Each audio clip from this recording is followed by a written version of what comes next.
اوپر جو murder attempt ہوئی، اللہ تعالیٰ انہیں شفا دے، جلد از جلد عافیت والا معاملہ ان کے ساتھ فرمائے، ہماری دعائیں ان کے ساتھ ہیں۔ یہ 3 نومبر 2022 کو واقعہ ہوا، اور اسی وقت ہم نے جو ریئل ٹائم پکچرز آ رہی تھی ان میں سے ایک پکچر لے کے تو اپنے آفیشیل پیج سے ان کے لیے دعائیں خیر کروا دی تھی الحمدللہ۔ اسی دن جو جمعرات والے دن ہمارا ایک لائیو سیشن ہوتا ہے، اس میں نے شروع میں آلموسٹ 15 منٹ اس حوالے سے گفتگو کر دی تھی۔ اب تو اس میں کوئی زیادہ تفصیلات کی ضرورت نہیں ہے سوائے 1-2 چیزوں کی جو بعد میں سامنے آئی ہیں۔ ایک تو مختصر ویڈیو اسی وقت سامنے آ گئی تھی اس حملہ آور کی، جس میں اس نے 1-2 باتیں کی تھی کہ یہ گمراہ کر رہا ہے پاکستانی عوام کو، اور اذان اور نماز کے دوران جو ہے وہ اسٹیج سے جو ہے وہ گانے چل رہے ہوتے ہیں یا قوالیاں چل رہی ہوتی ہیں۔ حالانکہ یہ قوالیاں ان کو میلاد کے جلوسوں کے اندر تو نظر نہیں آتی، اس وقت تو جو جلوس والے ہیں ان میں سے اکثر لوگ نماز بھی نہیں پڑھتے، لیکن یہ عشق رسول اپنی مرضی کا ہوتا ہے، بلکہ عشق فرقہ ہوتا ہے، جب اس کا دل کرتا ہے جاگ جاتا ہے، جب چاہتا ہے سویا رہتا ہے، مر جاتا ہے۔ اور اس سے بھی بڑھ کر یہ عوام الناس میں سے کسی کا کام ہی نہیں ہے کہ وہ اس قسم کی کسی غلطی کے اوپر قانون خود ہاتھ میں لے۔ اگر آپ کو کوئی ریزرویشن ہے تو ظاہر ہے پاکستان میں قوانین موجود ہیں، آپ جا کے اس چیز کو ہائی لائٹ کریں، یا بہت زیادہ کرنا ہے تو کوئی ریزنیبل طریقے سے پروٹیسٹ ریکارڈ کروا دیں۔ اس طریقے سے ایک بندے کا گن پکڑ کے قانون کو ہاتھ میں لینا، خیر اس میں بھی کافی ساری جو ہے وہ ہماری تو ریزرویشن ہے اس بندے کے حوالے سے بھی، ابھی کوئی حتمی رائے قائم نہیں کی جا سکتی۔ نہ تو ہم گورنمنٹ کے ساتھ ہیں کہ وہ اسے ٹوٹلی اس انڈیویجول کے اوپر ڈال رہی ہے، اور نہ ہم عمران خان صاحب ان کے ساتھیوں کے ساتھ ہیں کہ وہ ٹوٹلی اس کو ریاستی اداروں کے اوپر ڈال رہے ہیں۔ جب تک کہ کوئی چیز تحقیق کے بعد سامنے نہ آ جائے کوئی اس قسم کی رائے قائم نہیں کرنی چاہیے، کیونکہ بعض اوقات دشمن بھی اس قسم کی آپس کی جو لڑائیاں ہیں ان کا فائدہ اٹھا لیتا ہے، یہ ریئلٹی ہے۔ اور اگر کوئی چیز اسٹیبلش ہو جائے تو اس کے بعد پھر انشاءاللہ تعالی ڈنکے کی چوٹ کے اوپر ہم بات کریں گے۔ اب یہ جو نوید ہے نا حملہ آور، اس کی جو یعنی گیٹ اپ تو یہی بتا رہا ہے کہ شاید اس نے کبھی جمعے کی نماز بھی نہ پڑھی ہو، گلے میں اس کے تعویذ لٹکا ہوا ہے، اور جس قسم کا اس کا حلیہ اور گفتگو کرنے کا سٹائل ہے، اس قسم کے لوگ ہی ویسے سیلف موٹیویٹڈ یا لوگوں کے ہتھے چڑھ جاتے ہیں اس قسم کی ایکٹیویٹیز پرفارم کرنے کے لیے۔ ہم تو ایزیوم کریں گے کہ دونوں طرف کی بات درست ہو سکتی ہے، لیکن فی الوقت ہم اس بندے کو ڈسکس کریں، چونکہ اس وقت عمران خان صاحب کے خلاف مذہبی کارڈ استعمال ہوا ہے، تو اس پلیٹ فارم کی ذمہ داری ہے کہ جب کبھی بھی مذہب کے اوپر بات ہوگی تو پھر اس کا انالیسس اسی پلیٹ فارم سے ہوگا، جو کسی فرقے کو سپورٹ نہیں کرتا، کسی سیاسی پارٹی کو سپورٹ نہیں کرتا، بلکہ قرآن و سنت کے دائرے میں جو صحیح بات ہے وہ امت تک پہنچانے کی کوشش کرتا ہے الحمدللہ۔ اگر تو یہ مذہبی کارڈ استعمال ہوا ہے اس حوالے سے کہ وہ شخص خود سے موٹیویٹڈ تھا اور اس نے قانون کو ہاتھ میں لیا، اور وہ جینوئنلی یہ بلیو کرتا تھا کہ عمران خان صاحب نے گستاخی کی ہے، یہ ختم نبوت کا انکار کیا ہے نعوذ باللہ، تو یہ بہت خطرناک بات ہے اس نیشن کے لیے، کیونکہ ان چیزوں کو ہم عرصہ دراز سے بھگت رہے ہیں۔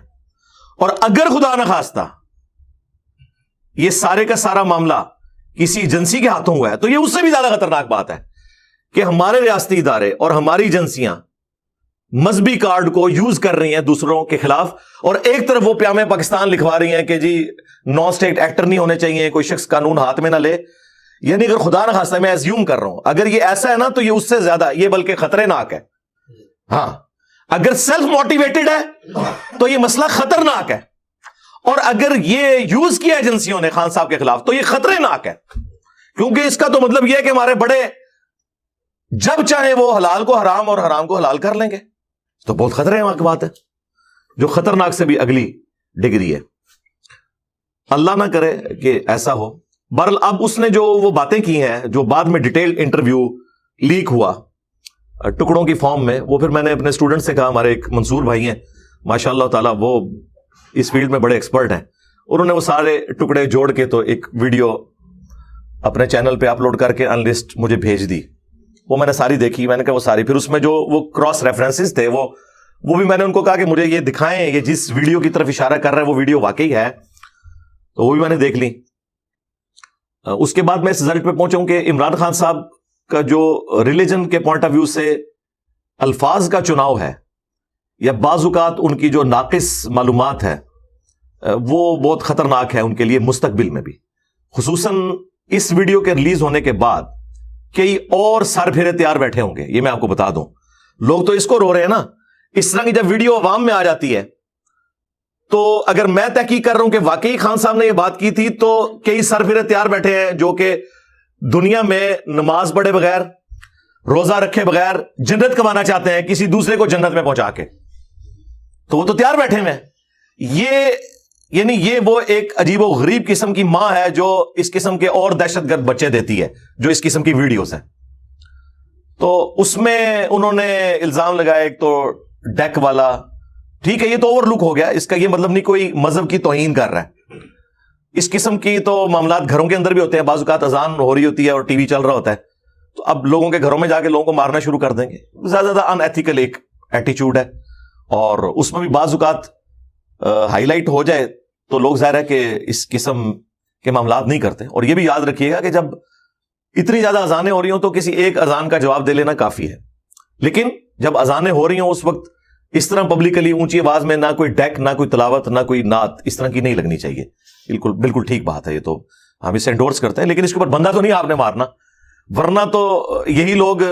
اور اس نے خود بتایا کہ میں نے نعرہ لگایا لبیک یا رسول اللہ کا, استغفر اللہ. یعنی یہ نبی اسلام کی تعلیمات ہیں کہ آپ ان کے نام کو یوز کر کے تو لوگوں کی جان لینا شروع کر دیں خود سے. تو یہ نعرہ انہوں نے کبھی میلاد کے جلوس کے اوپر لگایا. میں یہ نہیں کہہ رہا کہ وہ کوئی لگا لے, کہ جب میلاد کے جلسے جلوسوں میں لوگ شامل ہوتے ہیں, رات کو 12-1 بجے جلسے ختم ہوتے ہیں, صبح فجر کے وقت مسجد خالی ہوتی ہے, ظہر کے وقت جلسہ ختم ہو رہا ہوتا ہے اور اذان ہوتی ہے, تو سب لوگ گھروں کو چلے جاتے ہیں لنگر لے کے, مسجد میں نماز پڑھنے کوئی نہیں جاتا. تو ان ساروں کے اوپر بھی کسی نے عشق رسول لبیک یا رسول اللہ کہہ کے نکالا ہے کبھی؟ نہیں, کبھی نہیں نکالیں گے. تو ان کا مسئلہ کچھ اور ہوتا ہے. تو یہ تو کوئی اتنا سیریس ایلیگیشن نہیں تھا, اس حوالے سے اسے ایڈریس کیا جا سکتا ہے. دوسرا, انہوں نے کہا کہ اس نے جو ہے نا 14ویں صدی کے پیغمبر ہونے کا اعلان کیا. نعوذ باللہ من ذالک. یہ سب سے خطرناک مسئلہ ہے اس میں. اور اس میں وہ کوئی پرانی ویڈیو کا وہ حوالہ دے رہا تھا کہ جس میں ایک کوئی عورت ہے, وہ بھی جاہل قسم کی عورتیں انہوں نے اسٹیجوں کے اوپر چڑھائی ہوئی ہیں, جن کا کوئی دین مذہب سے لینا دینا ہی کوئی نہیں, سیکولر قسم کی عورتیں سپاس نامے پڑھنے کے لیے. وہ خود تو مریں گی, ان کو بھی مروائیں گی. تو مجھے یقین نہیں آیا کہ اس طرح کی کوئی ویڈیو ہے. پھر میں نے منصور بھائی سے کہا کہ مجھے وہ ویڈیو بھیجیں. وہ جب میں نے ویڈیو غور سے دیکھی, پھر مجھے یہ تھا کہ یہ لپسنگ کوئی ڈیفرنٹ تو نہیں ہے, لیکن مجھے بالکل یقین آ گیا کہ یہ ایسا ہی ہے. اور خان صاحب نے تو اس میں کچھ نہیں کہا. وہ عورت کہہ رہی تھی کہ یہ 14ویں صدی میں وہ پیغمبر اس حوالے سے پریزنٹ کر رئی تھی کہ بیسک ہیومن رائٹس کے اوپر بات کر رہے ہیں, سچ کے لیے آواز اٹھا رہے ہیں, اور اس قسم کی وہ باتیں. اس سینس میں وہ اس عورت کا تو میرا خیال ہے ایسا کوئی ریلیجن سے تعلق بھی نہیں تھا, لیکن یہ بہت بڑا ایک جملہ تھا. اصطلاحاً پیغمبر کا لفظ تو ظاہر ہے کہ پروفٹس کے لیے بولا جاتا ہے. لغت میں تو آپ بے شک کسی کو امن کا پیغمبر کہہ دیں, کسی کو جمہوریت کا پیغمبر کہہ دیں, کسی کو کچھ کہہ دیں, پیغمبر یعنی پیغام لے جانے والا. جس طرح وہ گاندھی صاحب جب سعودیہ گئے تھے تو وہاں انہوں نے رسول کا لفظ ان کے لیے یوز کیا تھا کہ رسول امن آ گیا.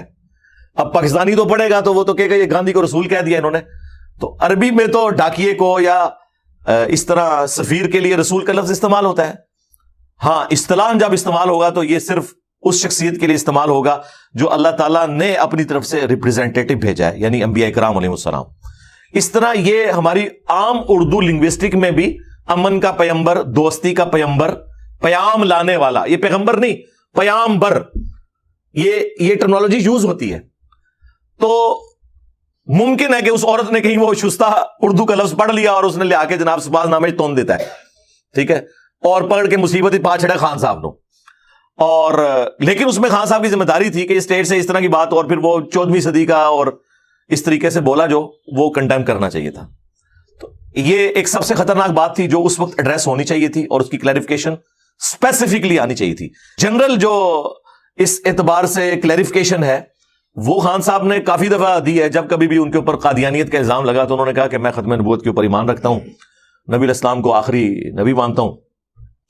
لیکن دوسری طرف پھر ان سے مس ہینڈلنگ یہ ہوتی ہے کہ یار اللہ کے بندو, زندگی میں ایک دفعہ تم نے حلف نامہ پڑھنا ہے, ایک دن پہلے بلوا کے کم از کم اس کی پریکٹس تو کر لو. اب تمہارے منہ سے خاتم النبیین کا لفظ ہی نہ صحیح طریقے سے نکلے تو لوگ کہیں گے جی اس کا کیسے ختم نبوت کے اوپر ایمان ہے. حالانکہ یہ لفظ غلط بولنے کا کوئی تعلق نہیں ہے ایمان لانے یا نہ لانے کے ساتھ, لیکن لوگ تو کہتے ہیں جناب کہ پرائم منسٹر ہے, ہم اسے اپنا لیڈر چن رہے ہیں اور وہ خاتم النبیین سے ہی نہیں بول رہا.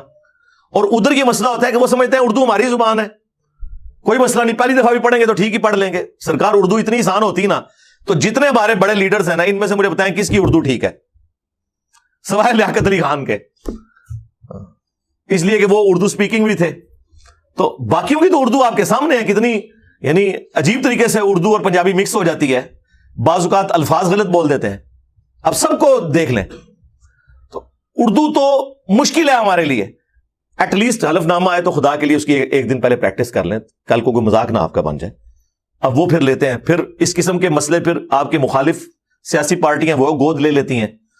اور مولانا فضل الرحمان صاحب حافظہ اللہ تعالیٰ ہمارے لیے تو سارے قابل احترام ہیں, کیا کریں, ہم تو مولا علی کے ماننے والے ہیں, سب کو ڈیو رسپیکٹ تو دیتے ہیں. تو انہوں نے اس مسئلے کو کافی اٹھایا کہ جی ختم نبوت کے خلاف سازش ہو رہی ہے قانون ختم کرنے کے لیے, بلکہ جو ان کی پولیٹیکل ریلیز تھی نا ان کو انہوں نے ختم نبوت ریلی کا نام دے دیا. ان کو جب ذرا بولڈ قسم کے صحافیوں نے پوچھا کہ حضرت یہ آپ کی پولیٹیکل گیدرنگ ہے, آپ مذہبی کارڈ کیوں یوز کر رہے ہیں, تو انہوں نے کہا جی خان صاحب بھی تو مذہبی کارڈ یوز کرتے ہیں, وہ نہیں کہتے ہیں ریاست مدینہ اور یہ سارے چور ہیں, وہ ہمیں چور کہیں اور اپنی بنائی ہوئی حکومت کو ریاست مدینہ کہیں. اگر وہ مذہبی کارڈ یوز کر سکتے ہیں تو ہم کیوں نہ کریں. تو لاجیکلی تو بات بالکل درست ہے. اس لیے میں نے بارہا یہ ریکویسٹ کی ہے پولیٹیکل لیڈر سے, خواہ وہ مذہبی ہیں یا غیر مذہبی ہیں, سیکولر ہیں یا کچھ اور ہیں, مذہبی کارڈ کو بالکل یوز نہ کریں. ہم یہ نہیں کہہ رہے کہ سیاست اور مذہب یہ دو الگ چیزیں ہیں, یہ ایک بالکل الگ معاملہ ہے. لیکن آپ جو پاکستان کی سیاست کر رہے ہیں نا اس کا واقعی مذہب سے کوئی لینا دینا نہیں ہے. جو جھوٹ کے اوپر, بلیمز کے اوپر, ایک دوسرے کے خلاف غلط ٹرینڈز چلانے کے اوپر مشتمل ہے. بھائی دین کی بنیاد سچ کے اوپر کھڑی ہوئی ہے اور آپ کا سارا بیانیہ جھوٹ کے اوپر ہوتا ہے پولیٹیکل لیڈرز کا. آپ کے منہ سے مذہب کی بات اچھی نہیں لگتی, کیونکہ جب آپ مذہب کی بات کریں گے تو لوگ آپ کو مذہبی پیشوا ماننا شروع کر دیں گے. جس طرح خان صاحب کہتے ہیں نا کہ جی مذہب کے نام کے اوپر دھبا ہے مولانا فضل الرحمان صاحب, تو سرکار ان کے ماننے والے بھی آپ کے بارے میں یہ سوچتے ہیں کہ آپ بھی مذہب کے نام کے اوپر دھبا ہے. تو بہتر یہ ہے کہ دونوں مذہب سے دستبردار ہو جاؤ, ٹھیک ہے اپنی سیاست جو کرنی ہے کرو, اور جب کبھی کوئی ملک کے حالات بہتر ہوئے تو پھر جو مذہب ہے اس کو آپ سیاست کے لیے بے شک جو پازیٹیو اس کا یوز ہے وہ کر لیں. ادروائز فی الحال تو مہربانی کریں مذہب سے دونوں دستبردار ہوں, بس اپنا نماز روزہ رکھیں. جو سیکولرزم میں کہا جاتا ہے کہ ہر بندے کا اپنا دین ہے, مذہب ہے, وہ لے کے چلے. میں وہ ایتھیزم کی بات نہیں کر رہا, سیکولرزم کی. اس کی وجہ یہ کہ ہماری جماعتیں مذہبی کارڈ ہماری ایجنسیز یوز کرتی رہی ہیں. آپ کو پتا ہے ہم تو اس وقت چھوٹے چھوٹے تھے, ہم بھی بڑے شوق سے جناب وہ بے نظیر کے خلاف نعرے لگایا کرتے تھے 88 میں, اسکول میں پڑھتے تھے. ہمیں اس وقت کیا پتا تھا کہ ہمیں یعنی یوز کیا جا رہا ہے. اور دوسری طرف نواز شریف صاحب کو کوئی امت مسلمہ کا لیڈر بنا کے پیش کیا ہوا تھا, جس طرح آج کل خان صاحب ہے نا, سیم یہی اس وقت نواز شریف صاحب ہوتے تھے جب ہم چھوٹے چھوٹے تھے. تو ہمیں تو پتہ ہی نہیں تھا کہ ہمارے ساتھ کیا فراڈ ہو رہا ہے. اس وقت بھی فراڈ ہو رہا تھا, آج تک وہی فراڈ اس طریقے سے جاری ہے. اور اب جب وہ فراڈ ایکسپوز ہونا شروع ہوا ہے تو اب ان لوگوں کی چیخیں نکل رہی ہیں کہ یہ ہمارے ساتھ کیا ہو گیا. سرکار یہ آپ کے ساتھ اللہ تعالیٰ کی طرف سے ایک آزمائش نہیں, بلکہ ہمیں تو اس سے بھی سخت لفظ یوز کرنا چاہیے. عذاب الہی نازل ہوا ہے آپ کے بڑوں کی غلطیوں کا, اور یہ ہو جاتا ہے جب جسم میں کینسر پھیل جائے نا تو پھوڑا کسی بھی جگہ نکل سکتا ہے. یہ ضروری نہیں ہوتا کہ جس حصے میں کینسر ہے وہیں پہ پھوڑا نکلے گا.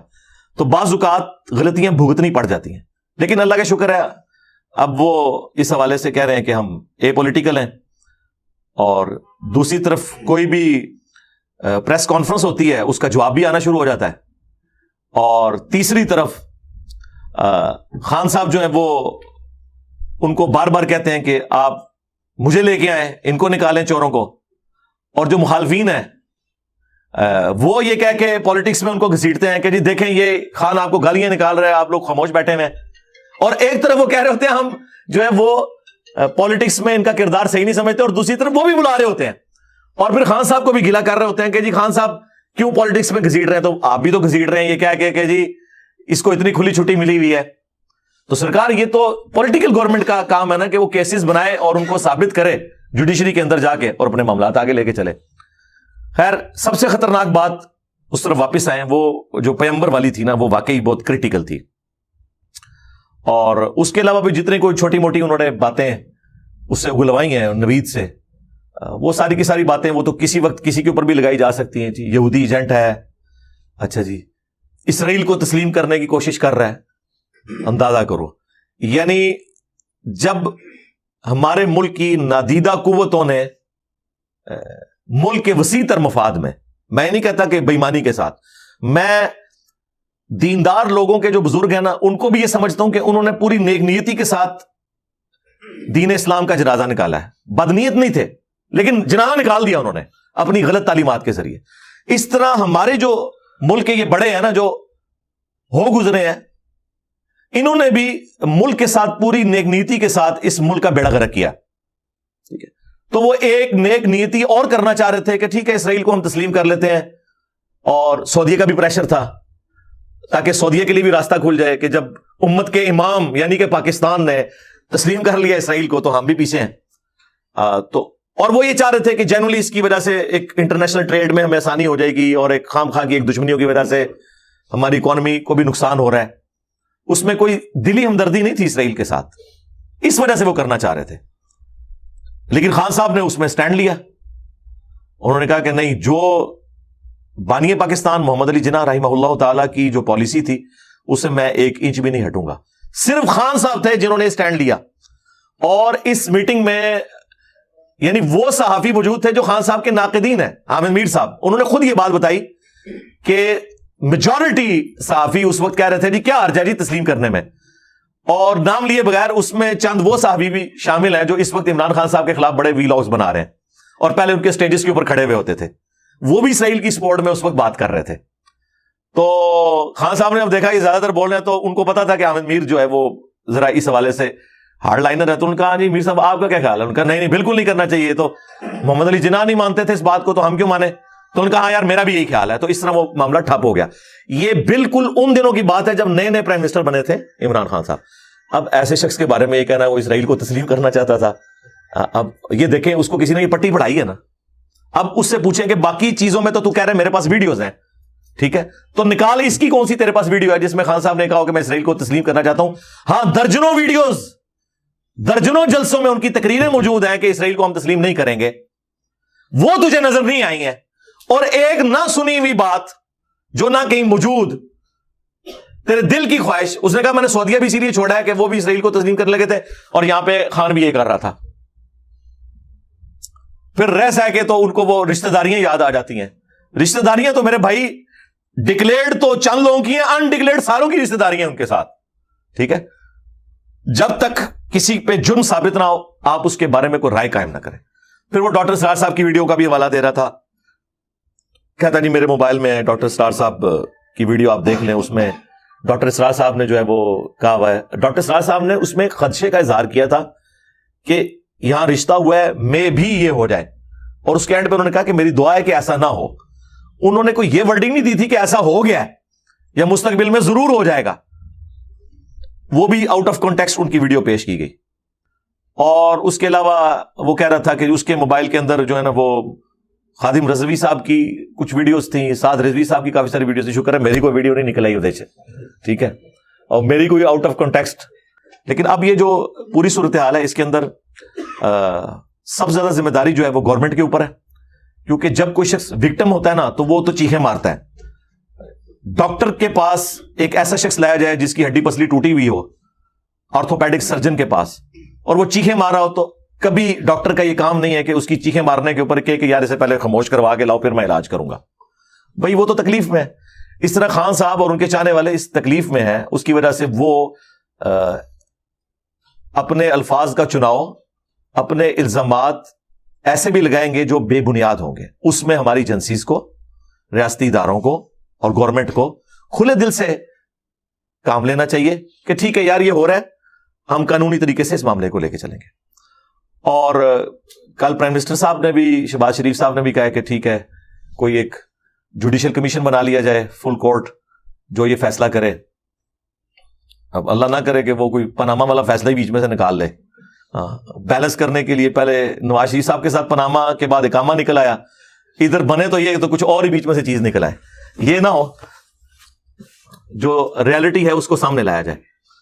بہرحال میں آپ کو بتاؤں, یہ ہمارے جتنے بھی اس قسم کی ایجنسیز, ریاستی ادارے کام کر رہے ہوتے ہیں نا, یہ کام اگر آپ صحافیوں کے حوالے کر دینا تو میں آپ کو وثوق سے کہتا ہوں کہ 1 مہینہ نہیں, 1 ہفتہ نہیں, 1 دن کے اندر پورا کچا چٹا کھول کے وہ بتا دیں گے. کیونکہ جب کوئی بندہ ٹی وی پہ آ جاتا ہے تو وہ کہاں کا رہنے والا ہے, وہ کیسا آدمی ہے, پورا پتہ چل جائے گا. اس کو تحقیق کرنا کوئی مشکل کام تو نہیں ہے. اور اس طرح کے جو لوگ ہوتے ہیں نا جن میں اس قسم کے جراثیم پائے جاتے ہیں, وہ ہر علاقے میں نون لوگ ہوتے ہیں. پولیس کو پتا ہوتا ہے کہ ان کے علاقے میں کون سا بندہ کیا ایکٹیویٹی کر رہا ہے, کس قسم کے جذبات ہیں, وہ کس جماعت کے ساتھ ایفیلیٹڈ ہے. تو یہ کوئی مشکل کام نہیں ہے. اور دیکھیں نا, اردو پوائنٹ والے تو پہنچ گئے اس کے گھر بھی, انہوں نے گھر دکھا دیا ہے, پلس انہوں نے یہ بھی بتا دیا کہ جی اس نے تو کبھی جمعے کی نماز بھی نہیں پڑھی, عام نماز پڑھنا تو دور کی بات ہے. تو یہ اچانک کیسے مذہبی ہو گیا, کبھی اس کی مذہبی بحثیں نہیں تھی, کس نے اس کا برین واش کر دیا, یا اچانک اس کے اوپر کوئی کیفیت ایسی طاری ہو گئی. تو یہ ساری کی ساری چیزیں جو ہے نا فی الحال تو مبہم, ایمبیگوس نظر آ رہی ہیں. اللہ کرے کہ اس میں سے کوئی ایسی چیز نکلے جس کی وجہ سے امت کا بھلا ہو. اینڈ پہ میں پی ٹی آئی کے سپورٹرز اور خصوصاً چیئرمین جو ہیں ان کے, عمران خان صاحب, ان سے ریکویسٹ کروں گا کہ یہ اس کے اگینسٹ جو آپ نے ایک طریقہ اڈاپٹ کیا ہوا ہے. رات کو میں بھی ایک اپنے دوست کی عادت کے لیے گیا ہوا تھا, تو واپسی پہ جناب چند نوجوانوں نے جی ٹی روڈ کے اوپر ٹائر جلا کے روڈ کو بند کر دیا, اور دونوں طرف کلومیٹرز تک لائن لگی ہوئی ہے, ٹرکوں کی بھی, گاڑیوں کی بھی, لوگ فیملیز کے ساتھ ہیں.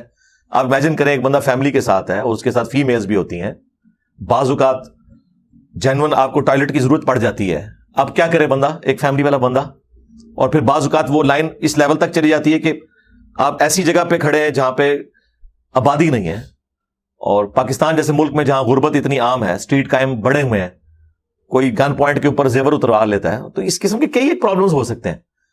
تو روڈز بلاک کرنے کا کوئی تک نہیں بنتا. یہ اسی طریقے سے ہے جیسے کہ پرانے زمانے میں نا لوگ مولویوں کے جلسے کروایا کرتے تھے گاؤں کے اندر, اور لوگ بڑے شوق سے بسیں بھر کے سننے جاتے تھے. سرکار اب یوٹیوب کا دور ہے, آپ گھر میں بیٹھ کے ویڈیو بنائیں, لوگ اپنے گھر میں سکون سے بیٹھ کے دیکھیں, نہ کوئی پیٹرول کا خرچہ ہو ان کا, نہ لائف ونریبل ہو, نہ ٹائم ضائع ہو. تو خان صاحب سے بھی ریکویسٹ ہے کہ سوشل میڈیا کے تو آپ تاج بادشاہ ہیں, بے تاج بادشاہ نہیں, تو اپنے پروٹیسٹ کو سوشل میڈیا تک رکھیں. اس طرح روڈز بلاک کر کے ایک عام آدمی آپ کو گالیاں نکالے گا جو اس تکلیف سے گزر رہا ہے, کسی مریض نے ہاسپٹل تک پہنچنا ہے. اور یہ وہ ساری باتیں ہیں جو خان صاحب نے ٹی ایل پی کی جب وہ ساری ریلی چل رہی تھی نا, اس وقت یہ پرائم منسٹر تھے نا, یہ ساری باتیں انہوں نے ٹی ایل پی کے بارے میں کی تھی کہ دیکھیں جی لوگوں نے, مریضوں نے جانا ہوتا ہے تو یہ ہو رہا ہے تو وہ ہو رہا ہے. یہ مجھے بتانے کی ضرورت نہیں, آپ اپنی پرانی ویڈیوز لگا کے دیکھ لیں. اور اب آپ کی اس قسم کی ایکٹیویٹیز, اور میں نے تو سنا ہے کہ وہ کہہ رہے ہیں ریگولرلی اب یہ ہوگا, تو یہ تو آپ سزا ہمیں دے رہے ہیں, عوام کو سزا دے رہے ہیں. ان لوگوں کو تو کوئی سزا نہیں مل رہی ہے جن کے بارے میں آپ یہ گمان کرتے ہیں کہ انہوں نے رجیم چینج کی ہے. وہ تو سکون سے بیٹھے ہوئے ہیں, شاید ان کو اس کا فائدہ ہو کہ عوام اور آپ کے خلاف ہو جائے. کچھ عرصہ تک تو لوگ ساتھ دیں گے, پھر کچھ عرصے کے بعد لوگ کہیں گے یار اس نے بھی وہی حرکتیں شروع کر دی ہیں. آپ کو پتا ہے اب تو سوشل میڈیا کی وجہ سے لوگ کتنے اویئر ہو چکے ہیں اس حوالے سے.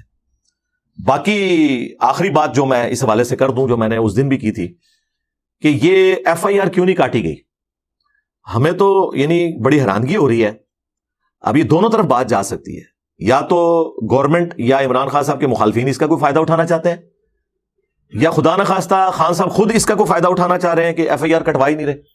اور ظاہر ہے اس کے لیے ایک پروسیجر ہے کہ کسی سرکاری ہاسپٹل سے آپ کو پوسٹ مارٹم کروانا پڑے گا, ٹھیک ہے, پوری انجری وہاں پہ بتانی پڑے گی کہ اتنی گہرائی ہے, یہ ہے, اتنی گولیاں لگی نہیں لگی. تو وہ تو کام کوئی نہیں ہوا ہوا.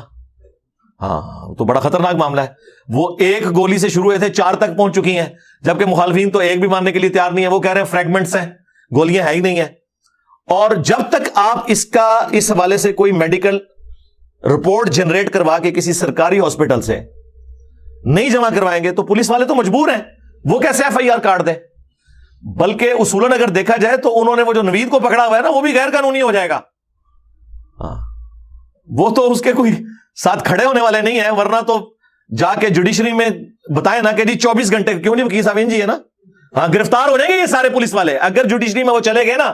یہ میں آپ کو قانون بتا رہا ہوں کیونکہ میں اب 3 حملے بھگت چکا ہوں نا, مرڈر اٹیمپٹ, تو مجھے اب کافی قانون کا آئیڈیا ہو گیا. اگر ان کے ساتھ والے جو ہیں وہ تھوڑی سی ہمت دکھائیں نا، نوید کے جو رشتہ دار ہیں، اور پہنچ جائیں کہ جی ہمارا بندہ جو ہے حبس بیجا میں رکھا ہوا ہے، کوئی اس کے اوپر ہے ہی نہیں ہے، تو الٹا یہ لوگ پکڑے جا سکتے ہیں، کیونکہ ایف آئی آر بھی نہیں کاٹی ہوئی، آپ نے اس کو ایسے رکھا ہوا ہے رول کے مطابق، تو 24 گھنٹے کے اندر آپ نے جوڈیشری کے سامنے اسے پروڈیوس کرنا ہے. تو اب یہ کیا پروڈیوس کریں، ایف آئی آر تو کاٹی نہیں ہوئی ہے، یہ تو چونکہ بندہ بڑا ہے اس لیے انہوں نے اس طرح اس بندے کو حراست میں رکھا ہے، ادروائز رکھ نہیں سکتے. اور دوسری بات، میرا خیال ہے پوری نون لیگ کو تو شکرانے کے 2 نفل پڑھنے چاہیے کہ ان کی حکومت نہیں ہے. کتنا بڑا اس شر میں سے خیر آپ کے لیے نکلا جب آپ کو حکومت نہیں ملی پنجاب کی. اللہ کا شکر ادا کریں، ورنہ اٹلی اوپرلی کر دینی سی خان صاحب نے ان تک. ہاں، کیونکہ حکومت تو خان صاحب کی. اب اگر ایف آئی آر یہاں نہیں کٹ رہی تو خان صاحب اور ان کی جماعت اور ان کے چاہنے والے وہ رسپانسبل ہیں، کیونکہ ساری حکومتی مشینری تو ان کے انڈر ہے، یہ انہوں نے ہی سب کچھ کرنا ہے. تو ایف آئی آر کٹوائیں تاکہ اس میں سے کوئی معاملہ نکلے. اور اگر ایف آئی آر آپ نہیں کٹواتے اور صرف زبانی کلامی اس طرح کے معاملات کو آگے لے کے چلتے ہیں، تو آپ چاہے یو این او کا بھی کوئی جوڈیشل کمیشن بٹھا لیں، اس میں سے رزلٹ کوئی نہیں نکلنا، کیونکہ شواہد تو موجود ہی نہیں ہے. شواہد کی بنیاد کے اوپر فیصلہ ہوگا نا، اس کے لیے آپ کے پاس میڈیکل رپورٹ ہونی چاہیے. اور پھر وہ دیکھیں وہ ٹرک جو ہے اس وقت بھی اس کے اوپر سارے لوگ اوپر چڑھ گئے. وہ ٹرک جو ہے اللہ کے بندو، کرائم سین کو اس طرح کیا جاتا ہے. آپ باہر کے ملکوں میں دیکھیں جس طرح کرائم ہوتا ہے کہیں پہ فوراً آ کے ٹیپ لگا دیتے ہیں، اور وہاں کے تو شریف لوگ ہیں، عام سادہ ٹیپ بھی لگی ہوئی ہو کوئی آگے نہیں آتا، یا آپ لوہے کے جنگلے بھی لگا دیں تو لوگ اس کے اوپر سے پھلانگ کے اندر پہنچ جاتے ہیں. ٹھیک ہے، چلیں جاتے ہوئے آپ کو ایک چٹکلا بھی دے دیتے ہیں. یہ جو امر بالمعروف و نہی عن المنکر کے حوالے سے خان صاحب نے جو باتیں کی تھی نا، تو میں نے تو اس وقت بھی یہ بات کی تھی کہ اس طرح کے جملے بولنے کے اوپر کوئی شرعی گرفت ہوتی نہیں ہے. اس قسم کے تو کئی جملے میں بھی بول دیتا ہوں. ظاہر ہے مسلمان نے تو نبی الاسلام کو ہی رول ماڈل بنا کے اپنی کوئی ایگزامپل سیٹ کرنی ہے. پوری امت دائی ہے. کنتم خیر امت اخرجت للناس تأمرون بالمعروف وتنہون عن المنکر وتؤمنون باللہ. سورہ آل عمران آیت نمبر 110. تم بہترین امت ہو جو لوگوں کے نفع کے لیے نکالی گئی، نیکی کی طرف لوگوں کو بلاتے ہو، برائی سے روکتے ہو، اور اللہ پر ایمان لاتے ہو جیسا کہ ایمان لانے کا حق ہے. اب اس آیت کے تحت ختم نبوت کی برکت سے یہ پوری کی پوری امت نبیوں والا کام کرنے والی ہے. اس کانٹیکسٹ میں اگر کوئی شخص نبی الاسلام کے حوالے سے یہ کہتا ہے کہ میں یہ جو تحریک چلا رہا ہوں یہ امر بالمعروف و نہی عن المنکر کی ہے، جیسا کہ نبی الاسلام صحابہ کرام کو بھیجا کرتے تھے، اور میں جو وہ اپنے جو ہے وہ پارٹی کے لوگوں کو بھیج رہا ہوں، تو اس کے اوپر کوئی شرعی گرفت تو کوئی نہیں لگتی ہے. اس سے بڑی باتیں ان کے بابوں نے کی ہوئی ہیں اور ان کی یہ تعویل بیان کرتے ہیں. احمد بریلوی صاحب نے اپنی وفات سے چند گھنٹے پہلے ایک تحریر لکھوائی تھی جسے وصایا شریف کہتے ہیں. وہ ان کے بیٹوں نے پھر ان کی وفات کے بعد شائع کی تھی، جس میں انہوں نے کافی وہ کوئی 10-15 ڈشیں بھی لکھوائی تھی کہ میرے مرنے کے اوپر غریبوں میں یہ بریانی تقسیم کرنی ہے، اور یہ بوتلیں اور یہ سب کچھ. اس میں انہوں نے ایک جملہ یہ بھی لکھوایا تھا کہ میرا دین اور میرا مذہب جو میری کتابوں سے ثابت ہے، میرے مرنے کے بعد سب سے بڑا فرض تمہارے اوپر وہ ہے. یعنی نبی الاسلام تو وفات کے وقت کچھ عرصہ پہلے امت کو کہہ رہے ہیں کہ میں اپنے بعد قرآن اور سنت چھوڑ کے جا رہا ہوں، قرآن اور اہل بیت چھوڑ کے جا رہا ہوں. اور احمد بریلوی صاحب کیا کہہ رہے ہیں کہ میرا دین، میرا مذہب جو میری کتابوں سے ثابت ہے، میرے مرنے کے بعد تمام فرائض سے بڑھ کر فرض تم پر وہ ہے. تو کیا بریلوی ان پہ یہ فتویٰ لگائیں گے کہ یہ تو دعوی نبوت کر کے مرے؟ کہیں گے نہیں، ان کا دین، ان کا مذہب سے مراد یہ ہے کہ اسلام.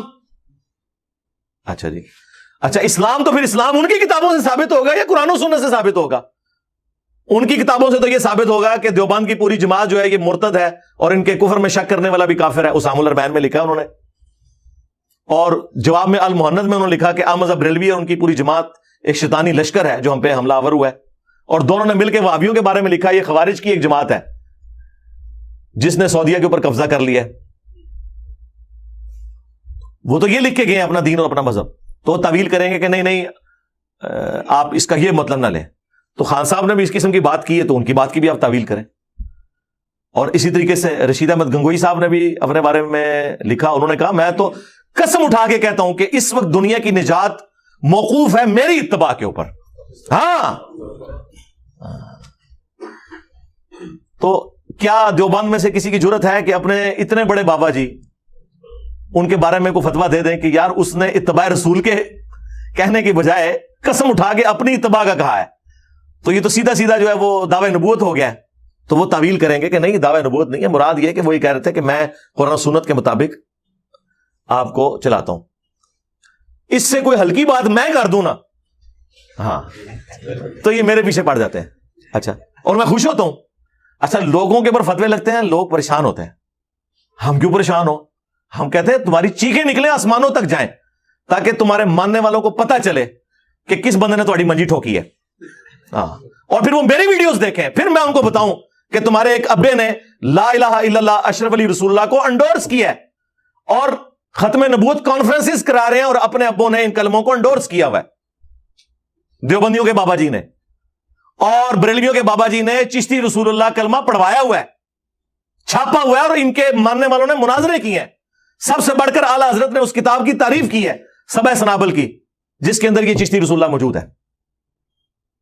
وہ کہتے نہیں جی، اینڈ پہ انہوں نے فرمایا کہ جی میں کیا ہوں، میں تو حضور کے کمینے غلاموں میں سے غلام ہوں. کمینے ہی نکلے ہیں تو کمینیا، ایک کمینے ہی حرکت کر سکتا ہے. کمینگی کی تھی، کمینے غلاموں میں سے غلام ہوں، یعنی پورا مزہ لینے کے بعد ٹھیک ہے اپنی بزرگی کا، اور اینڈ پہ یہ کر دیا. ٹھیک ہے نا؟ تو یہ تو لہذا میں جب ڈسکس کر رہا ہوں تو مجھے آپ یہ نہ سمجھیں کہ میں باقی لوگوں کی طرح ہوں کہ میں کسی سے آ کے رو رو کے بھیک مانگ رہا ہوں. نہ نٹو ادھر. ٹھیک ہے، اور آج تو میں یہ بات کر سکتا ہوں. آج سے 12 سال پہلے کرتا تو آپ لوگ کہتے یار ہم ہی چھڑ دا پہ. تو دیکھ لینا ان کی 1000 سال کی امپائرز الٹ نہیں دی ہیں. جن کے نام بڑے احترام سے لوگ لیتے تھے آج ان کے ناموں کی میمز بن رہی ہیں. ہاں، اور نبی علیہ السلام کی مبارک دعوت جس طرح آج امت کے سامنے آئی ہے. ہم چھوٹے چھوٹے تھے تو ہمیں بابوں اور بزرگوں کے واقعات سنائے جاتے تھے. سرکار دیکھیں آج بچے جو ہیں وہ بات ہی صرف رسول اللہ کی کر رہے ہیں صلی اللہ علیہ وسلم. ہے نہیں، وہ کہہ رہے ہیں میرے نبی سا ہے ہی کوئی نہیں، تیرے بابے تھے شاہ ہی کوئی نہیں. ہاں جی، یہ آپ نے فرق دیکھا ہے. ان کا عشق رسول صرف جلسے جلوس تک تھا، اور ان جلسوں میں بھی سرکار غوث اعظم نظر کرم خدا را، اور یہ محفل میلاد اور سرکار غوث اعظم. ہم خود جمعے کے یعنی نماز سے پہلے وہ جو پہلی اذان اور دوسری اذان میں جو وقفہ ہوتا ہے نا، اس کے دوران نعتیں پڑھتے ہیں، اور نعتیں یہ پڑھ رہے ہوتے تھے، ہمیں پتہ نہیں تھا یہ نعت ہے یہ عبد القادر جیلانی کو پکارا جا رہا ہے. تو انہوں نے مکے مدینے کے نام کے اوپر سواریاں سوار کی اور اتاری جا کے دیوبند شریف، بریلی شریف، بغداد شریف، اجمیر شریف. نبی علیہ السلام کے نام کے اوپر عزتیں اویل کی، قرآن و سنت کے نام کے اوپر عزتیں اویل کی، اور تعلیمات لوگوں کو اپنے بزرگوں کی سکھائیں.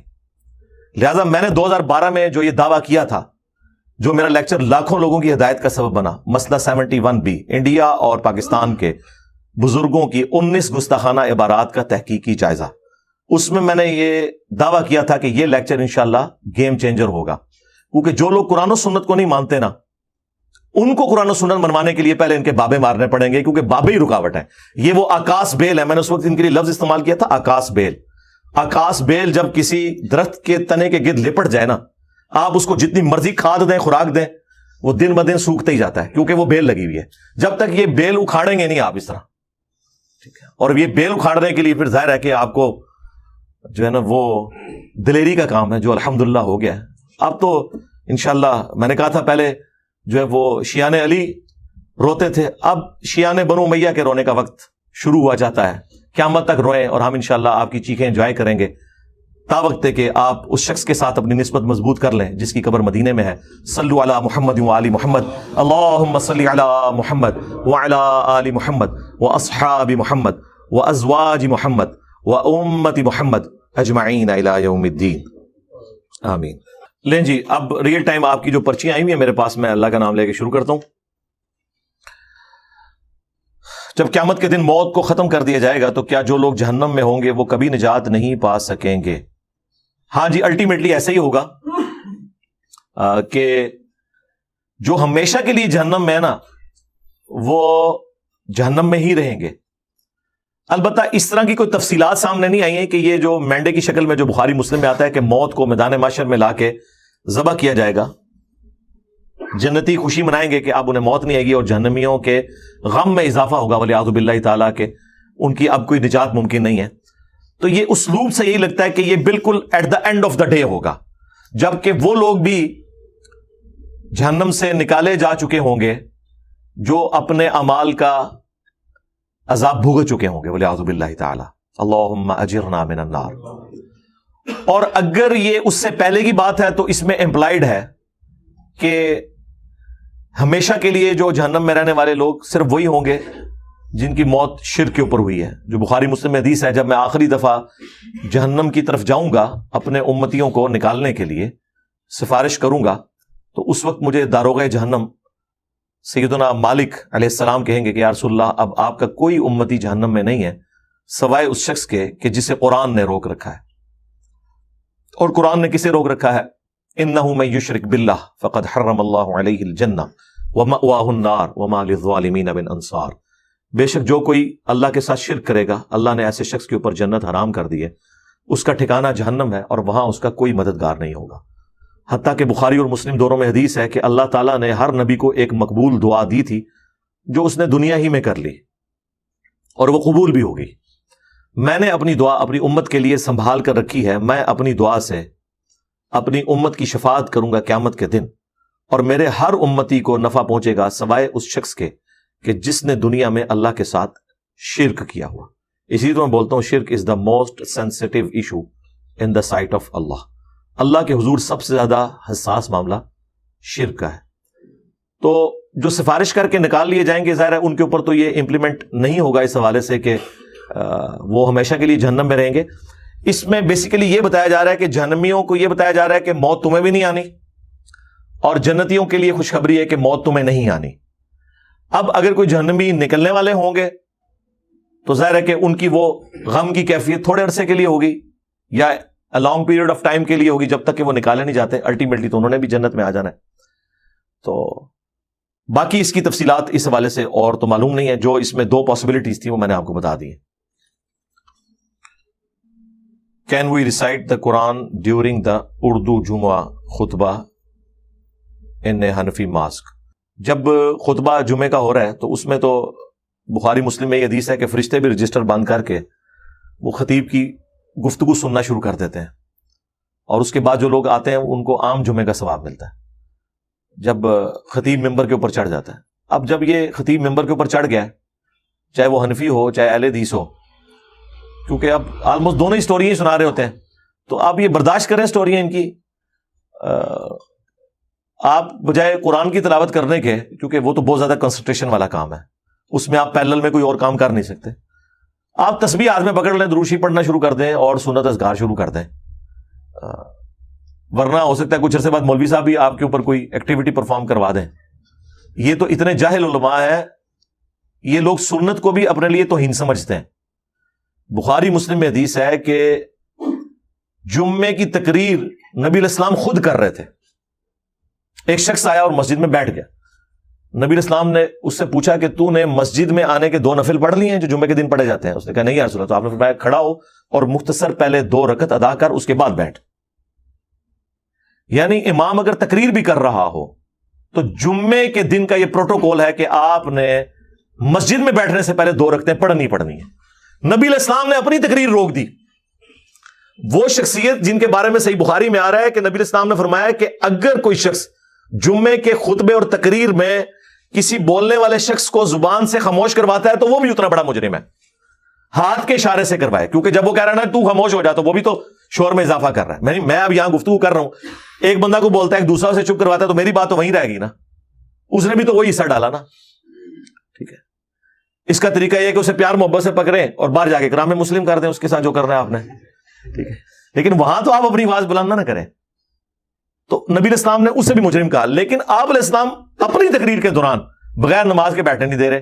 یہاں حنفیوں کی مسجد میں 2 نفل پڑھنے کی کوشش کریں, وہ سمجھتے ہیں کہ ہماری توہین ہو رہی ہے, ہم تو ارشادات عالیہ ارشاد فرما رہے ہیں, اور اس بندے نے آگے نماز شروع کر دی ہے.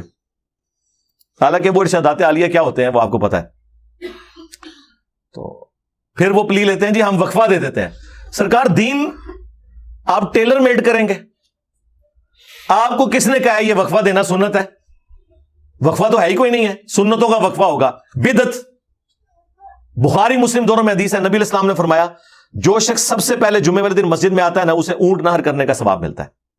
اس کے بعد جو آتا ہے اسے گائے کی قربانی کا, اس کے بعد جو آتا ہے اسے بھیڑ یا بکری قربان کرنے کا, اس کے بعد جو آتا ہے اسے مرغی قربان کرنے کا, اور جو اس کے بعد آتا ہے اسے انڈا صدقہ کرنے کا ثواب ملتا ہے. اس حدیث سے انڈے کا حلال ہونا بھی ثابت ہو گیا امام حنیفہ کے بغیر، کیونکہ صدقہ ہمیشہ حلال چیز کا ہوتا ہے، حرام چیز کریں تو انڈا کھانا جائز ہے، بخاری مسلم دونوں سے ثابت ہو گیا۔ وہ جی پتہ نہ چلے تو کس امام سے پوچھیں؟ سرکار اس امام سے پوچھیں جس کی قبر مدینے میں ہے صلی اللہ علیہ وسلم۔ نہیں، اس امام کا ہمیں کون پتہ بتائے گا؟ سرکار اس امام کا پتہ وہ بتائے گا جو امام ای سے شروع ہوتا ہے۔ انجینئر محمد علی مرزا، EMAM، یہی میں کہہ سکتا ہوں۔ اور بتائیں کس کا نام لینا ہے؟ میں لے دیتا ہوں، کوئی ہے بندہ دسو منوی، سب کہانی باز اپنے اپنے بابیاں دی سٹوریاں سنا سنا کے مر گئے۔ تو نبی اسلام فرمایا کہ جو اینڈ پہ آتا ہے اسے انڈا صدقہ کرنے کا، اور اس کے بعد فرشتے رجسٹر بند کر دیتے ہیں اور الذکر سننا شروع کر دیتے ہیں۔ الذکر نبی الاسلام نے جمعے کی تقریر کو کہا ہے۔ جمعے کا دن تذکیر کا دن ہے، نصیحت کا دن ہے۔ قرآن کو بھی کہا گیا الذکر، انا نحن نزلنا الذکر وانا لہ لحافظون۔ یہ قرآن اللہ کی یاد دہانی والی کتاب ہے، بے شک ہم نے اس الذکر کو نازل کیا، ہم ہی اس کی حفاظت کرنے والے ہیں۔ تو جمعے کے دن اس کا مطلب ہے قرآن پڑھا جانا چاہیے، جی ایسے ہی ہے۔ مسلم شریف میں حدیث ہے کہ نبی علیہ السلام کے جمعے کا خطبہ قرآن ہی ہوتا تھا، اور کم از کم 4 حدیثیں مسلم میں موجود ہیں کہ نبی علیہ السلام کے جمعے کے خطبے میں سورہ قاف کی تلاوت ہوتی تھی، سورت نمبر 50 نمبر، سورت الکہف نہیں، قاف، 2 نقطوں والا قاف، کینچی والا، جس کے اوپر وہ پھر بڑی سی مد ڈلی ہوتی ہے حروف مقطعات میں سے، کیونکہ وہ تذکیر والی ہے۔ اس کے اوپر میں نے تفصیلی کئی ایک ویڈیوز ہیں، مسئلہ 59 میرا سورہ قاف کے اوپر ہے۔ تو نبی علیہ السلام، بلکہ وہ صحابیہ کہتی ہیں، مسلم کے الفاظ ہیں کہ نبی علیہ السلام ہر جمعے کے خطبے میں یہ تلاوت کرتے تھے، اور مجھے زبانی یاد ہو گئی حضور سے سن سن کے، کیونکہ ہر جمعے میں آپ پڑھا کرتے تھے، اور چونکہ پڑھنے والے بھی عربی، سننے والے بھی عربی، تو ترجمہ کرنے کی ضرورت ہی نہیں تھی۔ لیکن آج کل سورہ قاف کون پڑھتا ہے؟ یہ صرف جماعت المسلمین والے ہیں، وہ پڑھتے ہیں، لیکن وہ بھی خالی خانہ پوری کرتے ہیں، عربی میں پڑھ دیتے ہیں۔ عربی پڑھ کے ترجمہ بیان کریں نا، کیونکہ جمعے کا خطبہ تذکیر کے لیے، تو تذکیر کا مطلب یہ ہے کہ وہ اگر آپ کے سننے والے انگریزی زبان جانتے ہیں تو خطبہ انگریزی میں ہو، پنجابی جانتے ہیں تو پنجابی میں ہو، عربی ہیں تو عربی میں ہو، اردو ہے تو اردو میں ہو، تاکہ لوگوں کو بات سمجھ آئے۔ تو نبی اسلام کا فرمان ہے کہ اس کے بعد پھر فرشتے رجسٹر بند کر دیتے ہیں، اور اس کے بعد جو لوگ آتے ہیں ان کے نام نہیں لکھے جاتے، لیکن بس ایک خانہ پوری ہو جاتی ہے کہ انہیں جمعے کی فرضیت ان سے ساقط ہو جاتی ہے۔ اچھا، اکثر لوگ پوچھ رہے ہوتے ہیں کہ جی وہ حنفی حضرات جو ہیں وہ تو عربی خطبہ علیحدہ پڑھتے ہیں، تو وہاں ہم عربی خطبے سے پہلے پہنچ جائیں، جو کہ وہ پہنچتے ہیں آخری 5 منٹ میں، تو ہم تو خطیب کے ممبر پہ چڑھنے سے پہلے ہی پہنچ گئے۔ نہیں سرکار، خطیب پہلے سے ہی ممبر پہ چڑھا ہوا ہوتا ہے، کیونکہ وہ اردو تقریر کر رہا ہوتا ہے نا۔ پہلی دفعہ وہ جب وہ ممبر پہ چڑھتا ہے نا، اس وقت سے پہلے آپ نے پہنچنا ہے، اور جو بھی آدھا پونا گھنٹہ ہے وہ آپ نے تکلیف برداشت کرنی ہے اس کی سٹوریوں کی۔ ویسے اگر آپ میمز کی نیت کر لینا تو یقین کریں آپ انجوائے کریں گے، غصہ کھانے کی ضرورت ہے۔ آپ یہ نیت کر لیں کہ اس میں سے کون کون سی میم بن سکتی ہے، اس میں کون سی بات فٹ ہو سکتی ہے، آگے گھر آگے کلپ چڑھائیں اور انجوائے کریں۔ اگر آپ یہ بیٹھیں گے نا سوچ کے کہ یہ کوئی قرآن و سنت بتائے، وہ تو اس نے بتانا کوئی نہیں ہے، تو آپ کو تکلیف ہوگی۔ بیٹھنا تو ہے ہی آپ نے۔ یا اہل حدیث حضرات جو ہیں وہ کافی حد تک اس حوالے سے قرآن و سنت کو بیان کر دیتے ہیں، باقیوں کا تو بالکل ہی پتہ صاف ہے، آپ سمجھ لیں اس حوالے سے۔ وہ تو بس آج کل جمعے کے خطبوں میں نوحہ اور مرسی ہی چل رہا ہے میرے خلاف، اور کچھ نہیں ہے۔ اور اگر وہ آپ کو جانتے ہیں کہ میں آپ کا اسٹوڈنٹ ہوں تو آپ سامنے جا کے 2 رکعتیں نیت کر لیں، انشاءاللہ جو آپ سننا چاہتے ہیں وہ تقریر کا رخ کہیں سے بھی ہوگا، مڑ کے اس طرف ہو جائے گا۔ اور یہ درجنوں مسجدوں کا فرسٹ ہینڈ نالج میرے پاس ہے کہ وہ تقریر کہاں سے شروع ہوئی اور کس طرف چل پڑی، اسی وجہ سے۔ تو آپ کی ذمہ داری ہے کہ آپ جمعے کے خطبے میں صبر و شکر کر کے بیٹھ جائیں۔ آپ کو زیادہ مسئلہ ہے تو آپ ذکر اذکار شروع کر دیں، 2 نفل تو آپ نے وہ پڑھنے ہی پڑھنے ہیں۔ اور بخاری مسلم کے الفاظ ہیں کہ جو جلدی آتا ہے پھر جتنا اللہ توفیق دے وہ نماز پڑھے، 2 4 6 8 جتنی مرضی۔ اکثر لوگ پوچھتے ہیں نا جمعے کی رکعتیں کتنی ہیں؟ سرکار جمعے کی نماز سے پہلے جتنی آپ چاہے پڑھ لیں۔